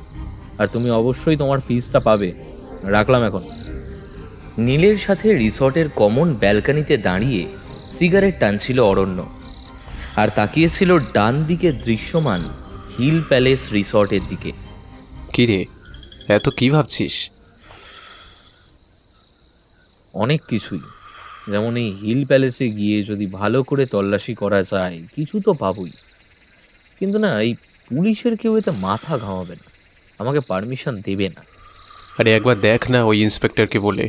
ধর শালা, ও তো নিজেই একটা গন্ডগোলের লোক। আমার তো সন্দেহ হচ্ছে ও এইসবে মিলে আছে কিনা। এখন দেখি ওই কয়েকজনকে নজরে রেখে যদি কিছু করা যায়। দাঁড়া, একবার আমি ওই রিসর্টের রাজীব বাবুর ঘর থেকে ঘুরে আসি। এটাকে পাওয়াই যাচ্ছে না, কাল থেকে অনেক চেষ্টা করেছি। আরে আমাকে একবার বলতিস। তুই যখন ওই ডেড বডি দেখতে বেরোলি তখন তো ছিল লোকটা। ঠিক বলেছিস। তুই জানিস রাজীব কোনটা? আরে হ্যাঁ, ওই মোটা করে বেটে লোকটা, চোখে চশমা। হ্যাঁ হ্যাঁ হ্যাঁ, কারেক্ট। ইস, তোকেই জানিয়ে রাখতে পারতাম। এনিওয়ে, আমি একবার দেখে আসি। হ্যাঁ, তুই এখানেই থাক, এক্ষুনি আসছি। কিছুক্ষণেই রাজীবের ঘরের সামনে থেকে ঘুরে আবার ফিরে এলো অরণ্য। আবার তালা বন্ধ। শালা কিছুতেই মালটাকে পাচ্ছি না। আচ্ছা তোর কি মনে হয়, ও কি কিছু আদৌ বলবে? ওর বাপও বলবে।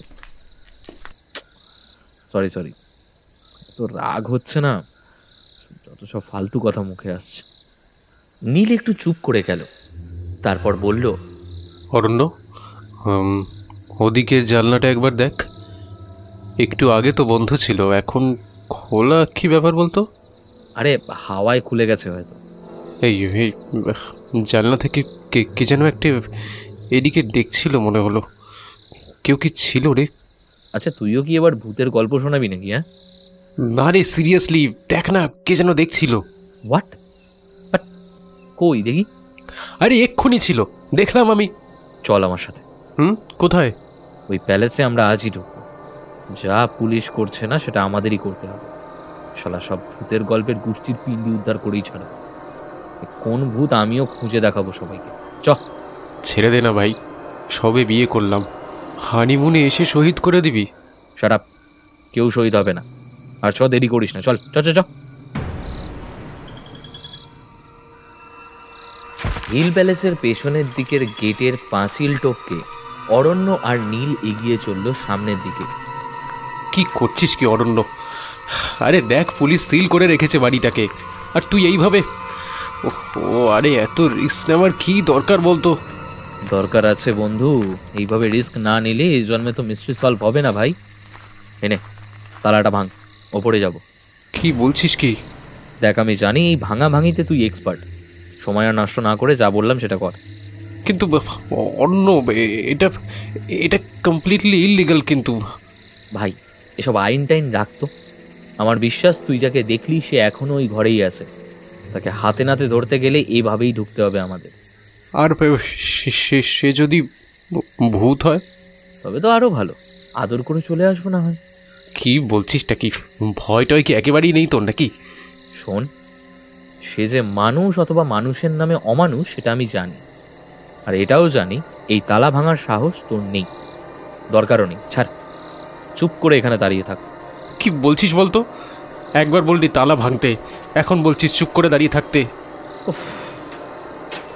একটু আস্তে কথা বল আর জাস্ট কিছুক্ষণ ওয়েট কর, সব বুঝতে পারবি। একটা শব্দ শুনে একে অপরের দিকে তাকালো অরণ্য আর নীল। কিসের শব্দ হলো একটা? একদম তাই, বাগানের দিকটায় বোধহয়। চল তাড়াতাড়ি। বাগানের দিকে তাড়াতাড়ি দৌড়ে গেল দুজনে। দেখলো কেউ একজন দৌড়ে পালিয়ে যাচ্ছে। অরণ্যরা প্রাণপণে ছুটতে লাগলো তাকে ধরার জন্য। তবে ততক্ষণে সেই ব্যক্তি মেন গেট টপকে লাফ দিয়েছে সামনের দিকে। যা, পালিয়ে গেল রে। কোথায় আর যাবে, পাশের রিসর্ট ছাড়া। হোয়াট? এ বুঝলাম না। নিচ থেকে কি একটা তুলে অরণ্য হেসে বলল, লোকটার অবয়বটা দেখে তোর চেনা মনে হয়নি? মোটা, বেঁটে, আর দেখ চশমাটা পড়ে গেছে দৌড়তে গিয়ে, ঠিক যেমন অপরাধীরা ভুল করে বসে। ওরও আনফর্চুনেটলি। এনিওয়ে চ, ব্যাটাকে হাতে নাতে ধরবো। তুই কার কথা বলছিস? আমি তো ঠিক। চল না, লাইভ দেখিয়ে দেবো। নিজেদের রিসর্ট মাউন্ট ভ্যালিতে দৌড়ে গেল দুজনে। তারপর সোজা গেল রাজীবের রুমের দিকে। কলিং বেল বাজাতেই দরজা খুলে দিল রাজীব। আরে তুমি যে ডুমুরের ফুল ভাই, যখনই আসি রুম লকড।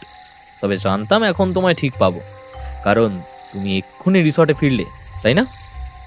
क्या बोल रहे हैं सर? না মানে হ্যাঁ, আমি अभी ফিরলাম, কিন্তু আপনি কি করে জানলেন? আরে আমিও যে এখনই ফিরলাম তাই। আচ্ছা তোমার এই চশমাটা বোধহয় পড়ে গিয়েছিল। থ্যাংক ইউ স্যার, ও খেয়াল করিনি। সারাক্ষণ চশমা পড়ো আর পড়ে গেলে বোধহয় বুঝতেও পারো না, তাই না? স্ট্রেঞ্জ। এনিওয়ে কোথায় গেছিলে রাজি? এত রাতে কোত্থেকে ফিরলে? एक दोस्त के घर से सर। তা বন্ধুর বাড়ি কি হিল প্যালেসের রাস্তায়? नहीं नहीं, মানে वो हाँ हाँ सर, वही रास्ते में पड़ता है। আরে এত ভয় পেয়ে বলছো কেন? বন্ধুর বাড়ি যাওয়া তো আর অন্যায় কিছু নয়, তাই না? नहीं सर, वो बात नहीं, असल में। ইটস ওকে, আসি তাহলে। এই চশমাটাই দিতে এসেছিলাম, সামলে রেখো ভাই। আফটার অল চোখের ব্যাপার তো। তাহলে আসি। হ্যাঁ हाँ हाँ हाँ স্যার, জরুর। তা স্যার আপনি আমার খোঁজে কেন এসেছিলেন সেটা বললেন না তো? সে না হয় কাল বলবো। তোমায় খুব ক্লান্ত দেখাচ্ছে, নাও টেক রেস্ট, গুড নাইট। চলেই যাচ্ছিল অরণ্য। রাজীবের ঘরে কি যেন দেখে দাঁড়িয়ে গেল আবার। क्या हुआ सर? আরো কিছু বলবেন কি? না না, ঠিক আছে, পরে কথা হবে। Thank you. একগাল হেসে সেখান থেকে চলে গেল অরণ্য। নীল সবটাই লক্ষ্য করছিল। রাজীবের ঘর থেকে কিছু দূর এগোতেই নীল জিজ্ঞেস করলো, কিরে এত হাসছিস? আসবো না তো কি করব? একে তো চেহারার গড়নে সন্দেহ হয়েছিল, তারপর পেলাম চশমা, আর এখন এখন এখন কি? আরে ওর বিছানায় খেয়াল করলি না? চাদরটা রাখা ছিল তো, যেটা ও জড়িয়ে বেরিয়েছিল। না ভাই, আমার তো আর ডিটেকটিভের চোখ নয়, তাই খেয়াল করিনি সব। তার মানে রাজীব যে হিল প্যালেসে গিয়েছিল এতে কোনো সন্দেহই নেই। একদম। আর তুই ওই রিসর্টের জানলায় যাকে দেখেছিলি সে যে রাজীব, এটাও কনফার্ম।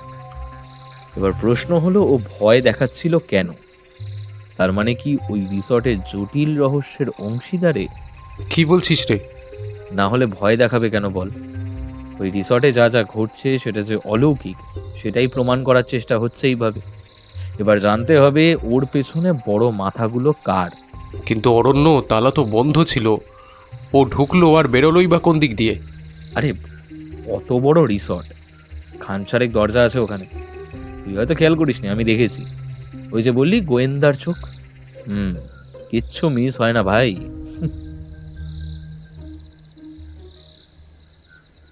পরদিন সকালে রিসর্টের লনে একা বসে কফি খাচ্ছিল অরণ্য। গৌরব এসে বলল, স্যার কিছু দরকারি কথা আছে। হ্যাঁ হ্যাঁ বলো। অরণ্যর পাশে বসে ওর কানের কাছে আস্তে করে কি যেন বলল গৌরব। থ্যাংক ইউ গৌরব, এই ইনফরমেশনটা খুব কাজে লাগবে। আমি পুরো ব্যাপারটাতেই নজরদারির ব্যবস্থা করছি। অরণ্যরা সবাই জিপ গাড়িতে সাইট সিনে বেরোচ্ছিল। হোটেল ম্যানেজার এসে বলল, স্যার বলছি, আপনারা কি দুপুরে রিসোর্টে এসে লাঞ্চ করবেন? মানে যদি করেন তো কনফার্মেশন চাইছিলাম। না, আজ বাইরেই করব, সাইট সিনের ফাঁকে। ওকে, তা কোন দিকে যাচ্ছেন যেন আজ? ওই তো রক গার্ডেন, গঙ্গামইয়া পার্ক, আর দেখি কোথায় নিয়ে যায় আমাদের ব্রজেশ ভাই। চললাম। রিস্ক নিয়েছেন sir. Anyway, happy journey. Aranya মনে কৌতূহল নিয়েই গাড়িতে উঠে বসল। গাড়ি কিছু দূর এগোতেই নীল বলল, এই ম্যানেজারের কথাগুলো কিন্তু ভাই মোটেই সুবিধার লাগলো না। আমারও। ইনফ্যাক্ট আমি তো ক্লু পেলাম।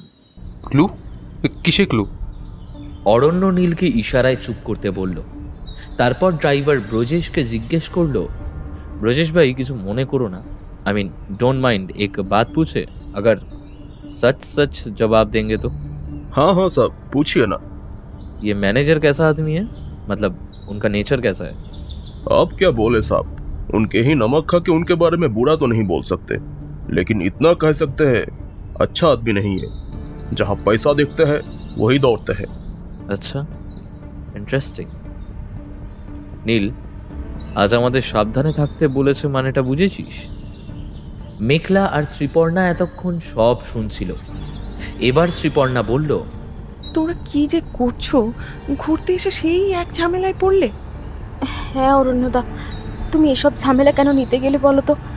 আর তো কটা দিন মোটে আছি, চলো না আমরা আনন্দ করে ফিরে যাই। মেঘলার কথাটা শেষ হতেই সবাই সামনে তাকিয়ে শিউরে উঠল।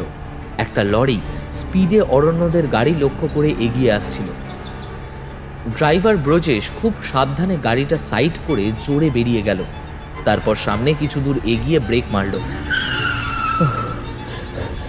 বেঁচে গেলাম, থ্যাংক ইউ ব্রজেশ ভাই, থ্যাংক ইউ। ব্রজেশ নিজেই ভয় পেয়ে গিয়েছিল। হাঁপাতে হাঁপাতে গাড়ি থেকে নেমে দাঁড়ালো। এবার কিন্তু আমারও ভয় লাগছে। দেখ, তোর সাথে থেকেছি সব সময়, তবে আর আমি নেই।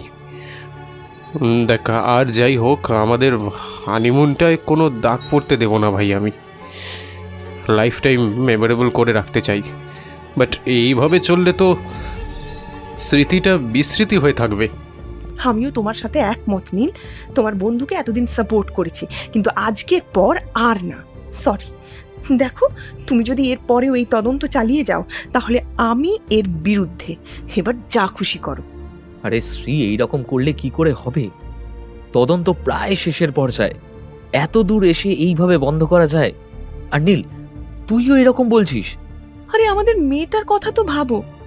আর নীলরা হানিমুনে এসেছে, আজ যদি ব্রজেশ গাড়িটা বাঁচাতে না পারতো কি হতো ভেবে দেখেছো? ভাবতেও চাই না শ্রী, ভয় কেঁপে উঠছি। অরণ্যদা, তাহলে বন্ধ করে দাও তদন্ত। এটা ডেঞ্জারাস, আমাদের মেরে ফেলবে। সরি মেঘলা, তদন্ত আমি বন্ধ করতে পারবো না, তবে তোমাদেরকে কোনো বিপদে আমি ফেলতেও পারবো না। আজ থেকে তোমাদের সাথে আমি আর থাকবো না। আমাকে ছাড়াই দার্জিলিং ঘুরে নাও তোমরা, শুধু রিসর্টের রুমে দেখা হোক। অরণ্য গাড়ি থেকে নেমে গেল, নীল ওর পেছনে দৌড়ালো। আরে অরণ্য দাঁড়া, এইভাবে যাস না প্লিজ। আরে তুই কি ভেবেছিস তোকে একা ছেড়ে দেবো আমি? হ্যাঁ, তোর জীবনের কি কোনো দাম নেই আমাদের কাছে? জানি তোরা আমাকে ছাড়বি না, তবে তোদেরও যে আর এরকম বিপদে পড়তে দেব না আমি। আর তার জন্য আমার তোদের থেকে আলাদা হয়ে যাওয়াটাই মঙ্গল। আর তাছাড়া লক্ষ্যের খুব কাছে আছি আমি, এখন লক্ষ্যভ্রষ্ট হতে পারবো না ভাই। তুই সবাইকে নিয়ে ঘুরে আয়, রিসর্টে দেখা হবে। কিন্তু এদিকে যাবি কোথায়? আমি জানি কোথায় যেতে হবে, ডোন্ট ওয়ারি, রাতে দেখা হচ্ছে। Bye, have a safe journey. সাবধানে নিয়ে যাস ওদের, যা। অরণ্য চলে গেল, নীল আবার গাড়িতে উঠে বসল। ব্রজেশ আগেই এসে বসেছিল। নীল হতাশ হয়ে বলল, সরি সরি শ্রী, অরণ্যকে ফিরিয়ে আনতে পারলাম না। ও একবার তদন্ত শুরু করলে শেষ না দেখে ছাড়ে না, জানোই তো। আমাদের এই তদন্ত শেষ হওয়ার অপেক্ষা করা ছাড়া আর কিছু করার উপায় নেই। কেন যে আমাদের আসতে বললে, শেষে তোমরাও এসে ফেঁসে গেলে। আমি আমি এখনো একটাই কথা ভাবছি, যদি যদি ব্রজেশ ভাই সামলাতে না পারতো তাহলে। উফ, না না না। কিন্তু ব্রজেশ ভাই পেরেছে, আর এসব ভেবো না প্লিজ। আর অরণ্য খুব তাড়াতাড়ি ওর কাজ শেষ করে ফিরে আসবে, এটাই আমার বিশ্বাস। Don't worry, he is a genius. সত্যি বলতে আর কোথাও যেতে ইচ্ছে করছে না এখন, কিন্তু আমাদের গুড়িয়ার জন্য তো যেতেই হবে। ওকে তো স্যাড হতে দেওয়া যায় না কিছুতেই। ব্রজেশ ভাই চলিয়ে, and thank you very much for save our life.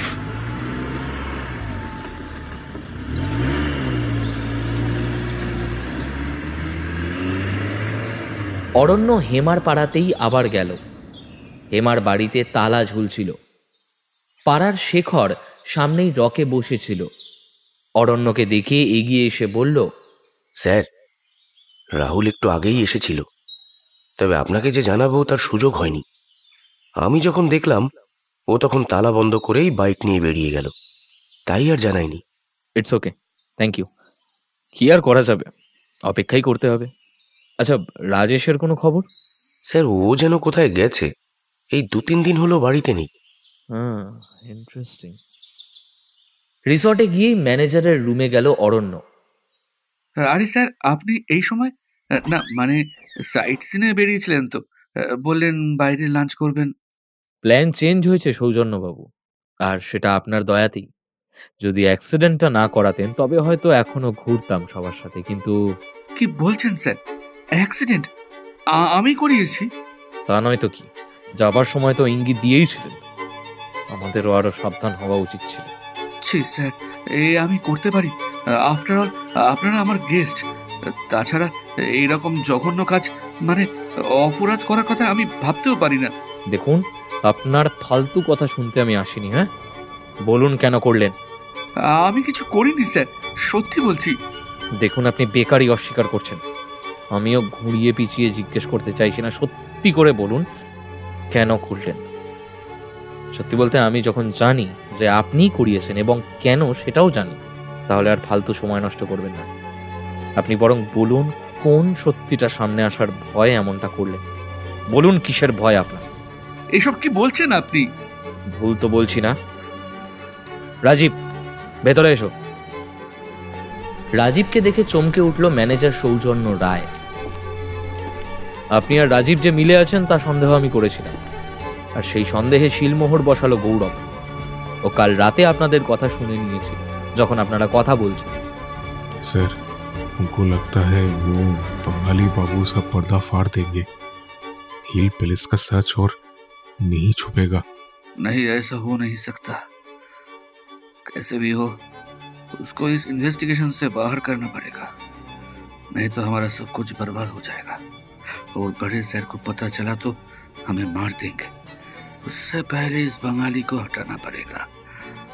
অরণ্য সেনগুপ্ত, তোমাকে বাড়ি ফিরতেই হবে এবার। আভাস পেয়েছিলাম কিছু একটা ঘটাবেন আপনি, কিন্তু আজই সেটা বুঝিনি। যাকি, এবার বলুন এই বড়ে স্যারটা কি? আমি কিছু জানি না, কিছু জানি না।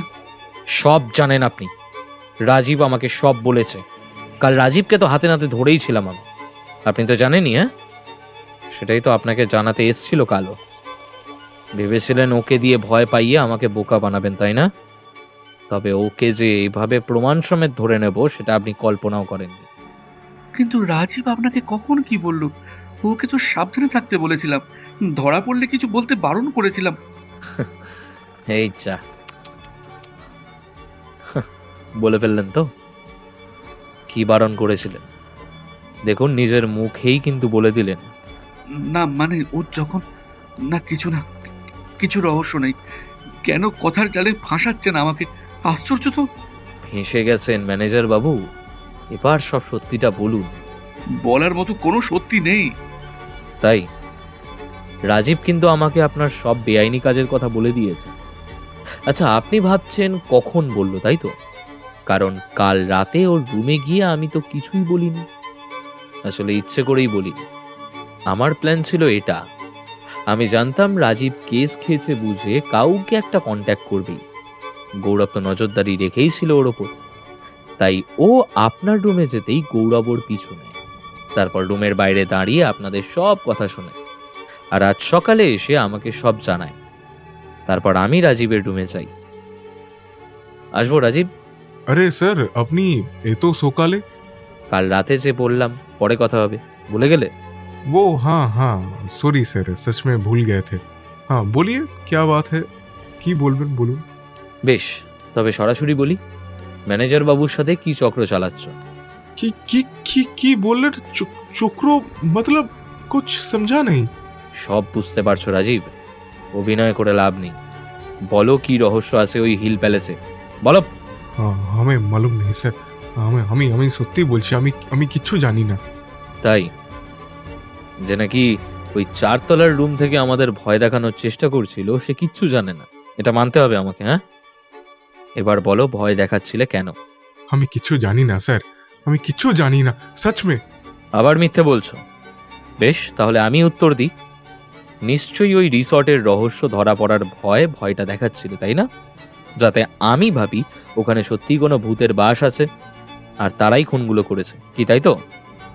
বলো, তাই তো? দেখো, যদি এখনো কিছু না বলো তবে অন্য উপায়ও কিন্তু আমার কাছে আছে। हाँ हाँ सर, আসলে আপনাকে দেখে बहुत बहुत डर गए थे, इसलिए मुझे लगा अगर ऐसे आपको इस केस से बाहर किया जाए तो नहीं तो हम सब फंस जाते। তা हम सब बोलते আর কে আছে? और कौन कौन है तुम्हारे साथ? मैनेजर छोड़ के और कौन कौन है, बोलो। हाँ, नहीं मालूम सर, नहीं मालूम सच में। हम तो सिर्फ मैनेजर साहब के साथ मिलके काम किया है बस, और किसी को मैं नहीं जानता हूँ, यकीन मानिए मेरा। बेश, तो क्या काम किया है बोलो, बोलो क्या राज है उस रिसॉर्ट का? কোনো ফাঁদ পেতে রেখেছো ওখানে যে দুটো মার্ডার হয়ে গেল? मर्डर के बारे में हमें कुछ जानी ना साहब, सच में हमें मर्डर के बारे में कुछ जानी ना। তোমার এই সচ মে এই কথাটা বলা বন্ধ করবে? গুছিয়ে মিথ্যেগুলো বলে যাচ্ছ, আবার সচ মেটা কি? হ্যাঁ, আমি মিথ্যা বলছি না সাহেব, আমি শুধু এইটুকু জানি যে ওই বাড়িতে মেয়ে ব্যবসা চলতো, আর যে খুন হলো হেমা ও ওই ব্যবসার লিডার আছে। কে? আর যে আগের বার মার্ডার হয়েছে সে কে? ও আমি জানি না সাহেব, আমি জানি না সচ মে। আর তোমাদের মেইন লিডারটা কে? বড়ে স্যার আছে একজন বড়ে সাহেব আছে, তবে তাকে আমি দেখিনি। ঠিক আছে, ম্যানেজারকে আজ ঘুরে এসে ধরছি আমি। তা ম্যানেজার বাবু, আশা করি সব বুঝেছেন এবার, আর কোনো কনফিউশন নেই। আসলে আমি ভেবেছিলাম আজ সাইট সিন করে এসে আপনাকে নিয়ে বসবো, তবে অ্যাক্সিডেন্টটা করিয়ে সময়টা এগিয়ে দিলেন। যখন চলেই এসেছি তবে আর দেরি করব কেন? বলুন, যেটা জিজ্ঞেস করছিলাম, আপনাদের বাড়ে স্যারটা কে? তাকে কিভাবে পাবো? আমার শুধু তার সাথে ফোনেই কথা হয়েছে, কখনো দেখিনি। সত্যি বলছি। বেশ, ফোন নাম্বারটা দিন। ফোন নাম্বারটা নিয়ে অরণ্য বলল, আপনারা দুজনেই এই রিসর্টের বাইরে কিন্তু যাবেন না। জানবেন, পালিয়ে কিন্তু কোনো লাভ হবে না। আর সাবধানে থাকবেন। হ্যাঁ, এখনকার মতো গেলাম। নিজের রুমে গিয়ে নাম্বারটায় ফোন করতে গিয়েও ডায়াল করে মুছে দিল অরণ্য। না, এভাবে হবে না। হাতে নাতে ধরতে গেলে অন্য একটা প্ল্যান করতে হবে। আবার ম্যানেজারের রুমে গেল অরণ্য। ম্যানেজার বাবু, আবার ডিস্টার্ব করতে এলাম। আসলে আপনাদের বড়ে স্যারকে ধরতে হলে একটা জবরদস্ত প্ল্যান দরকার। আপনি ফোন করে ওনাকে বলুন যে কিছু ইম্পর্টেন্ট কথা আছে, যেগুলো আপনি ওনাকে সামনে বলবেন, ফোনে নয়। যদি ওনাকে রাজি করাতে পারেন তাহলে কিল্লা ফতে, আর আমি পুলিশ বাবুকে জানিয়ে রাজি করাই। ওনার তো আবার এই কেসে তদন্ত করতেই ভয়, ফোনই ধরে না। তবে ওনাকে তো লাগবেই, নাহলে অ্যারেস্টটা কি করবে? আপনারা মিটিং করবেন, আমি পুলিশ বাবুকে নিয়ে ওনাকে হাতে নাতে ধরব। এই হলো প্ল্যান, বুঝলেন? হ্যাঁ স্যার, কিন্তু উনি কি আমার কথায় আসবেন? ওই যে বললাম, কনভিন্স করুন। এমনভাবে বলুন যাতে উনি আসতে বাধ্য হন। চলি, আপনি ওনাকে কনভিন্স করে আমায় কনফার্ম করবেন। ওকে? ইন্সপেক্টর কৌশিককে আবার ফোন করলো অরণ্য। হ্যালো স্যার, আমি ডিটেকটিভ অরণ্য সেনগুপ্ত বলছি। সেদিন হিল প্যালেসে দেখা হয়েছিল, মনে পড়েছে? হ্যাঁ হ্যাঁ, বলুন বলুন। যাক, চিনতে পেরেছেন তাহলে। আর অ্যাট লাস্ট ফোনটা রিসিভ করলেন, তার জন্য থ্যাংক ইউ। কেন, এর আগে করেছিলেন নাকি? ইয়েস স্যার, দুবার। এনিওয়ে, যেটা ইম্পর্টেন্ট কথা, আপনারা তো সুপার ন্যাচারাল বলে ওই রিসর্টের কেসটা ক্লোজ করে দিয়েছেন শুনলাম। তবে ব্যাপারটা যে তা নয়, মানে এটা কোনো সুপার ন্যাচারাল পাওয়ারের কাজ নয়, মনুষ্যের কাজ। কিন্তু পোস্টমর্টম রিপোর্টে যা এসেছে, মানে ওই দাঁত আর নখের আঁচড়ে, মৃত্যুর বিষয়টাতেই তো পরিষ্কার। আরে দাঁত আর নখ দিয়ে মানুষ কখনো খুন করতে পারে নাকি? বড্ড অদ্ভুত লাগছে স্যার, জানেন তো। এত শিক্ষিত হয়ে এইসব ফালতু বিষয় বিশ্বাস করেন, অথবা বিশ্বাস করেন না। সবই টাকার খেলা, অথবা কোনো ভয়ে আপনাকে তাড়া করছে, তাই বাধ্য হয়েই কেসটা ভূতের নাম দিয়ে ক্লোজ করছেন, তাই তো? বলুন কোনটা? আপনার তো সাহস কম না, একটা প্রাইভেট ডিটেকটিভ হয়ে আমার সাথে এইভাবে কথা বলছেন। শুধু একটাই কথা বলবো স্যার, খুনগুলো কিন্তু মেয়েদেরই হচ্ছে। আপনার বাড়িতেও মা, বোন, স্ত্রী নিশ্চয়ই আছে। একবার ভেবে দেখুন। কি বলতে চাইছেন কি আপনি? যাদের গেছে শুধু তারাই জানে তারা কি হারিয়েছে। আমাকে বা আপনাকে যেন এই কষ্ট পেতে না হয়। আপনি ফালতু না বকে পয়েন্টে আসুন তো, কি চাইছেন আমার থেকে? এটাই যে কেসটা রিওপেন করুন, আসল অপরাধীকে ধরুন, আর ওই রিসর্টের নোংরা চক্র রদ করুন। নিজের শপথগুলো মনে করুন স্যার। Be honest please. দেখুন, আপনার সাহায্য ছাড়া আমার পক্ষে কিচ্ছু করা সম্ভব নয়, মানে লিগালি। এদিকে সব জেনেও আমাকে হাত গুটিয়ে বসে থাকতে হচ্ছে। So please help me. আপনি সব জেনে গেছেন? মানে কোনো প্রমাণ পেয়েছেন নাকি? না না, এইভাবে ফোনে নয়, আপনার সাথে সামনাসামনি কথা বলতে চাই অরণ্য। যদি ফ্রি থাকেন তাহলে এখনই থানায় আসতে পারি। বেশ, আসুন, অপেক্ষা করছি। থানায় গিয়ে ইন্সপেক্টর কৌশিককে সব জানালো অরণ্য। আপনি তো দেখছি লক্ষ্যের সামনেই আছেন একদম। তবে ওই বড় মাথাটাকে ধরা কিন্তু খুব মুশকিল, আর ও কিন্তু খুব ডেঞ্জারাস। আপনাকে এই কথা মানায় না স্যার। সে যত ডেঞ্জারাসই হোক না কেন, আপনার থেকে ক্ষমতা তার বেশি হতে পারে না। আপনি যা পারেন সেই ক্ষমতা ওর নেই। আপনি ওকে আইনত শাস্তি দিতে পারেন। হ্যাঁ পারি। আসলে ফ্যামিলির কথাও তো ভাবতে হয় অরণ্য। আমার মেয়ে আছে, বৃদ্ধা মা আছে, ওদের ছাড়া আমি ইনকমপ্লিট। দেখো, এ তো আর সিনেমা নয় যে ওদের হুমকি পাবার পরেও ঝাঁপিয়ে পড়লাম। আমাদের ইনস্ট্রাকশন দেওয়াই আছে যে ওই রিসর্টের ব্যাপারে কেস করলেই আমাদের সবাইকে শেষ করে দেওয়া হবে। আমরা ওদের হাতে নাতে ধরবো স্যার, কিচ্ছু করতে পারবে না ওরা, বিশ্বাস করুন। গৌরব তো সব ভুলে আমাকে সাহায্য করে গেছে। ওর কি ভয় নেই? ও একটা সাধারণ ছেলে হয়ে এত কিছু করছে, আর আপনি তো পাওয়ারফুল একজন মানুষ। চলুন আমরা এক হয়ে এই অপরাধ চক্রটাকে শেষ করে দিই। বেশ, চলুন। আপনার মতো সাহসী মানুষের সাথে কাজ করতে পারলে আমিও গর্ববোধ করব অরণ্য। তাহলে আমার প্ল্যানটা শুনুন স্যার, যদি ঠিক লাগে তো দেখুন। সব শুনে সেই প্ল্যানে রাজি হলো ইন্সপেক্টর কৌশিক। অরণ্য রুমে বসে সিগারেট টানছিল। সাইট সিন থেকে ফিরে এলো শ্রীপর্ণারা।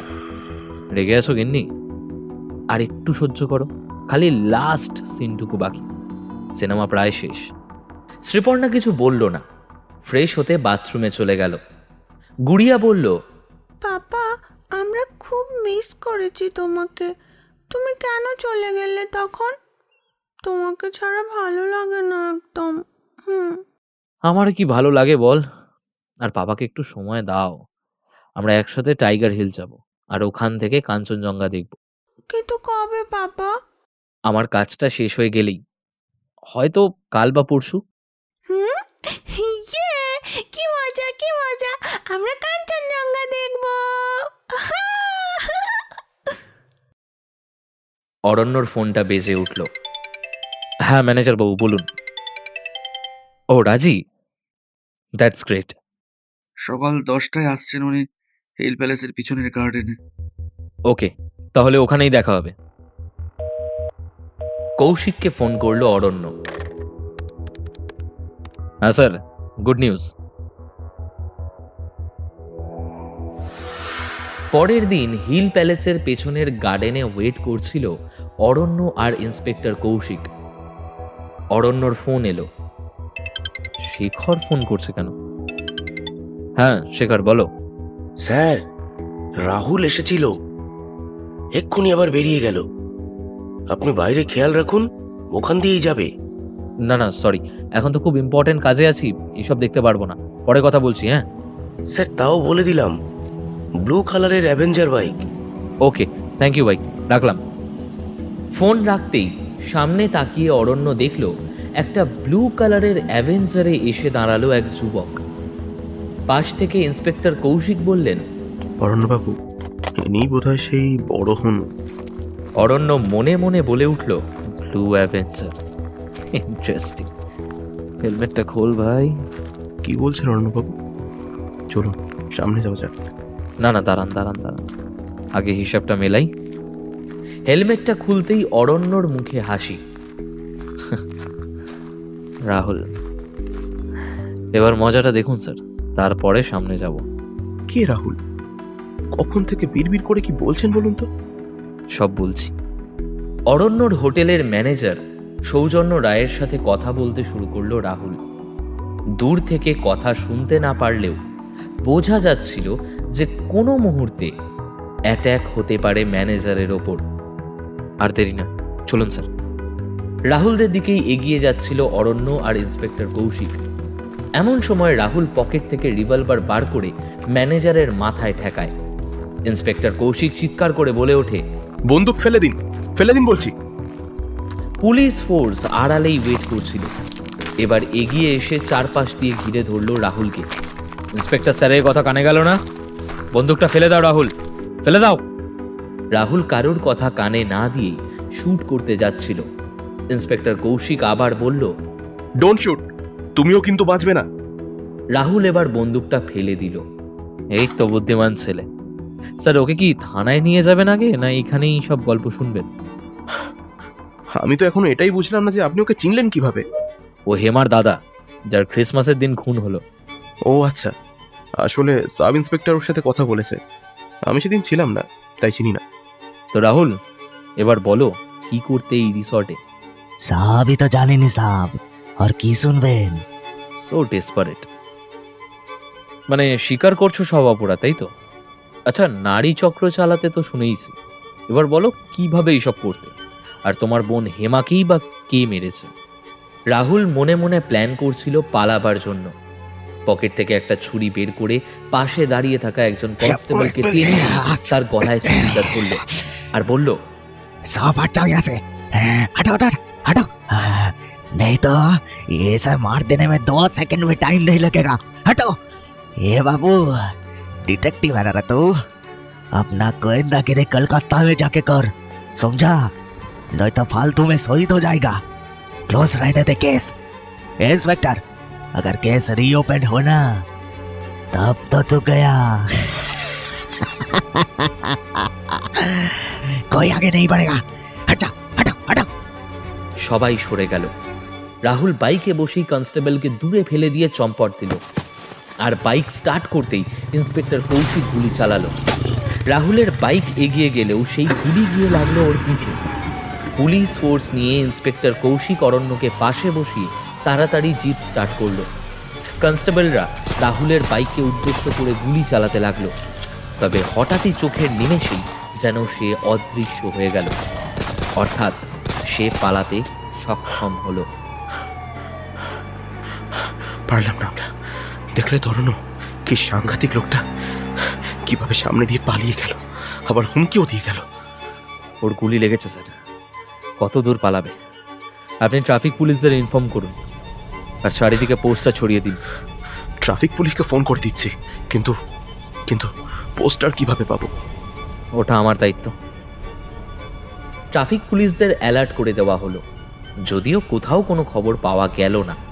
ওদিকে রাহুলের পাড়ায় গিয়ে শেখরের বাড়ি গেল অরণ্য। স্যার, এখনো পর্যন্ত তো ও আসেনি, আর আসবে বলে মনেও হয় না, কারণ ও জানে যে আপনারা ওর খোঁজ করতে এখানেই আসবেন। সেটা ঠিক আছে। আচ্ছা, রাহুলের কোনো ছবি দিতে পারবে? ওই পিঠের গুলি বের করতে কোথাও তো যাবে, আমি পোস্টারটা ছড়িয়ে দিতে চাই। না স্যার, ছবি তো নেই। ওর ফেসবুক প্রোফাইল আছে নিশ্চয়ই, আইডি আছে, ওখানেই তো থাকবে ছবি। হ্যাঁ স্যার, এটা ভালো বললেন, ফেসবুকে আছে তো ও। দাঁড়ান, আমি আইডি দিচ্ছি। রাহুলের ফেসবুক প্রোফাইল থেকে ছবি বের করে নিয়ে সেটা ইন্সপেক্টর কৌশিককে দিল অরণ্য। রাহুলের ছবি দেওয়া পোস্টারে ইন্সপেক্টর কৌশিক আর অরণ্যর নাম্বার দেওয়া হলো। সেদিন দুপুরেই অরণ্যর নাম্বারে একটা ফোন এলো। হ্যাঁ স্যার, আমি সেবাশ্রম থেকে বলছি। আপনাদের একটা অ্যাড দেখে ফোন করলাম। এখানে একটা বাড়িতেই আছে রাহুল, আমি ঠিকানাটা বলছি, আপনি লিখে নিন। ইন্সপেক্টর কৌশিককে নিয়ে সেই বাড়িতে গিয়ে হাজির হলো অরণ্য, তবে রাহুল ততক্ষণে বেরিয়ে গিয়েছিল। অরণ্য চোখে পড়ল নিচে একটা সিগারেট জ্বলন্ত অবস্থায় পড়ে আছে। স্যার, ও জাস্ট বেরিয়েছে, এই দেখুন সিগারেটটা, মনে হয় এই পেছন দিয়ে গেছে। চলুন তাড়াতাড়ি। বাইরে বেরোতেই দেখল ওপরে সিঁড়ি দিয়ে উঠে যাচ্ছে রাহুল, তবে দৌড়াতে পারছে না। অরণ্যরা তাড়াতাড়ি দৌড়ে উঠতে লাগলো। একসময় আহত রাহুল সিঁড়িতেই বসে পড়ল, চোখ বুজে আসছিল ওর। অরণ্যরা এবার সহজেই ধরে নিল রাহুলকে। ধরা পড়ে গেছো বস, চলো ভেতরেই যাওয়া যাক, বিছানা চাই তোমার। রাহুল অজ্ঞান হয়ে গেল।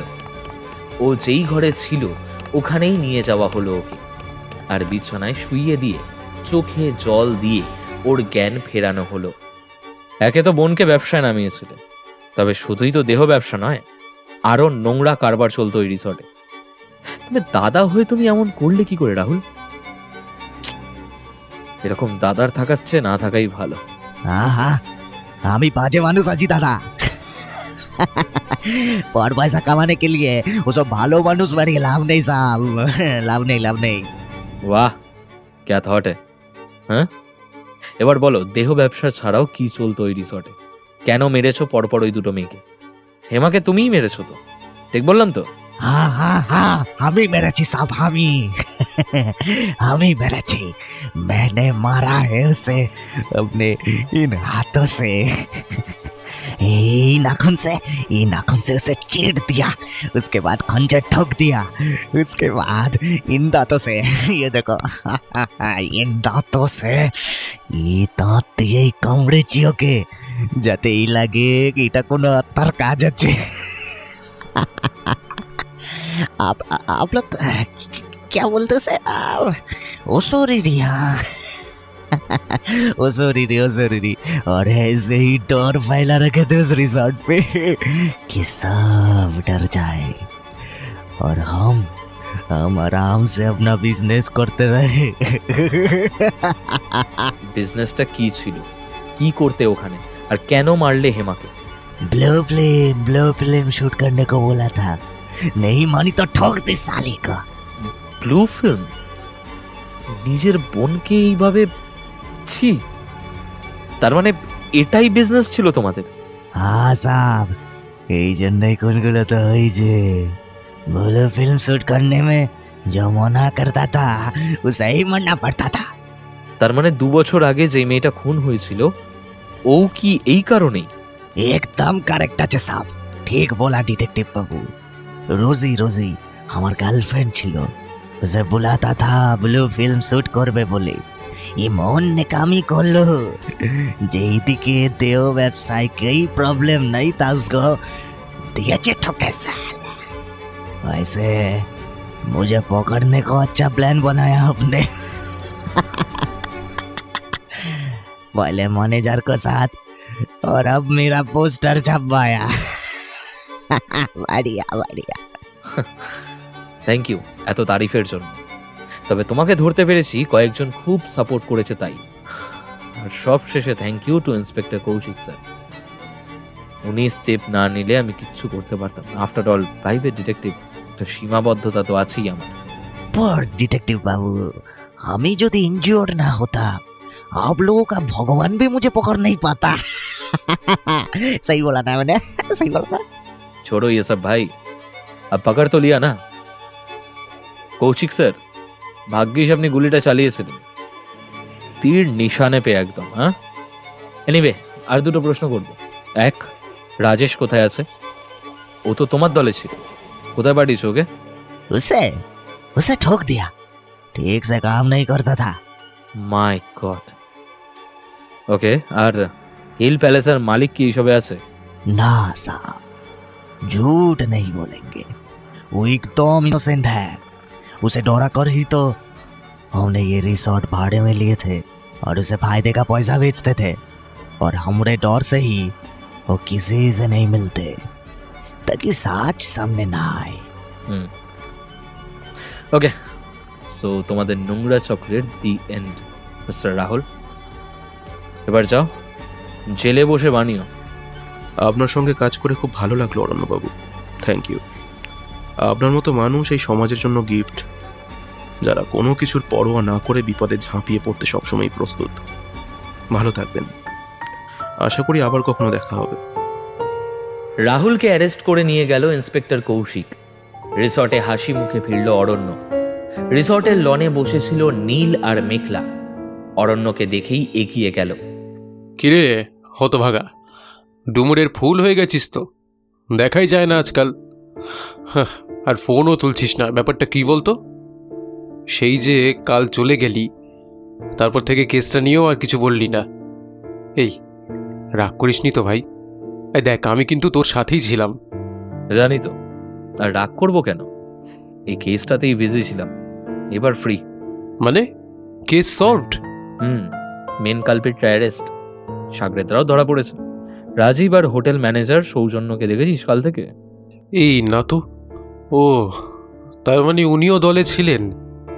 দুজনেই অ্যারেস্ট হয়েছে। আর একজন যে রাহুলের পাড়ায় থাকে, রাজেশ, ওকে রাহুল মেরে দিয়েছে। এই রাহুলটা কে জানো? হেমার দাদা না? আর উনিই খুনগুলো করেছে, আসল মাথা। এই আমাকে পুরোটা বল তো ভালো করে, কিভাবে করলি সবটা? মেঘলা বোর্ড হবে না। না একটুও না, আমি হেডফোনে গান শুনছি। Continue please. অ্যান্ড অভিনন্দন অরণ্যদা। Thank you. তোমার বরকে তাহলে গল্পটা শোনাই। অরণ্যর মুখ থেকে সবটা শুনে নীল বলল, আমাকে তো আর কিছুই জানালি না, একা একাই সব করে নিলি। হ্যাঁ, আমি চাইনি কাউকে কোনো ঝামেলায় ফেলতে রে। শুধু শুধু বাড়ির লোকেদের বিপদে ঠেলে দিতে কে চায়? আমার কাজটা আমার ভালোবাসা ঠিকই, কিন্তু ফ্যামিলির দিক থেকে বেশি নয়। স্ত্রী তো এখনো রেগে আছে, যদিও ওর রাগ এক্ষুনি গিয়ে ভাঙিয়ে দেবো। Wow, so romantic. আর একটু পরে লনে আসিস ভাই, একটু গলা ভেজাবো, নিড রিফ্রেশমেন্ট। রুমে গিয়ে শ্রীপর্ণার কাছে গিয়ে অরণ্য বলল, কাল ভোর 5টায় উঠে টাইগার হিল যাবে নাকি? তার মানে কেস সলভড? ইয়েস। তাহলে গুড়িয়া, তোমাকে বলেছিলাম না যে কেস সলভ হলেই কাঞ্চনজঙ্ঘা? কি তাই তো? হ্যাঁ বাবা, আমি আজই মাকে বললাম। কি মজা, কি মজা। তাহলে তাহলে কালকেই যাব আমরা কাঞ্চনজঙ্ঘার কাছে।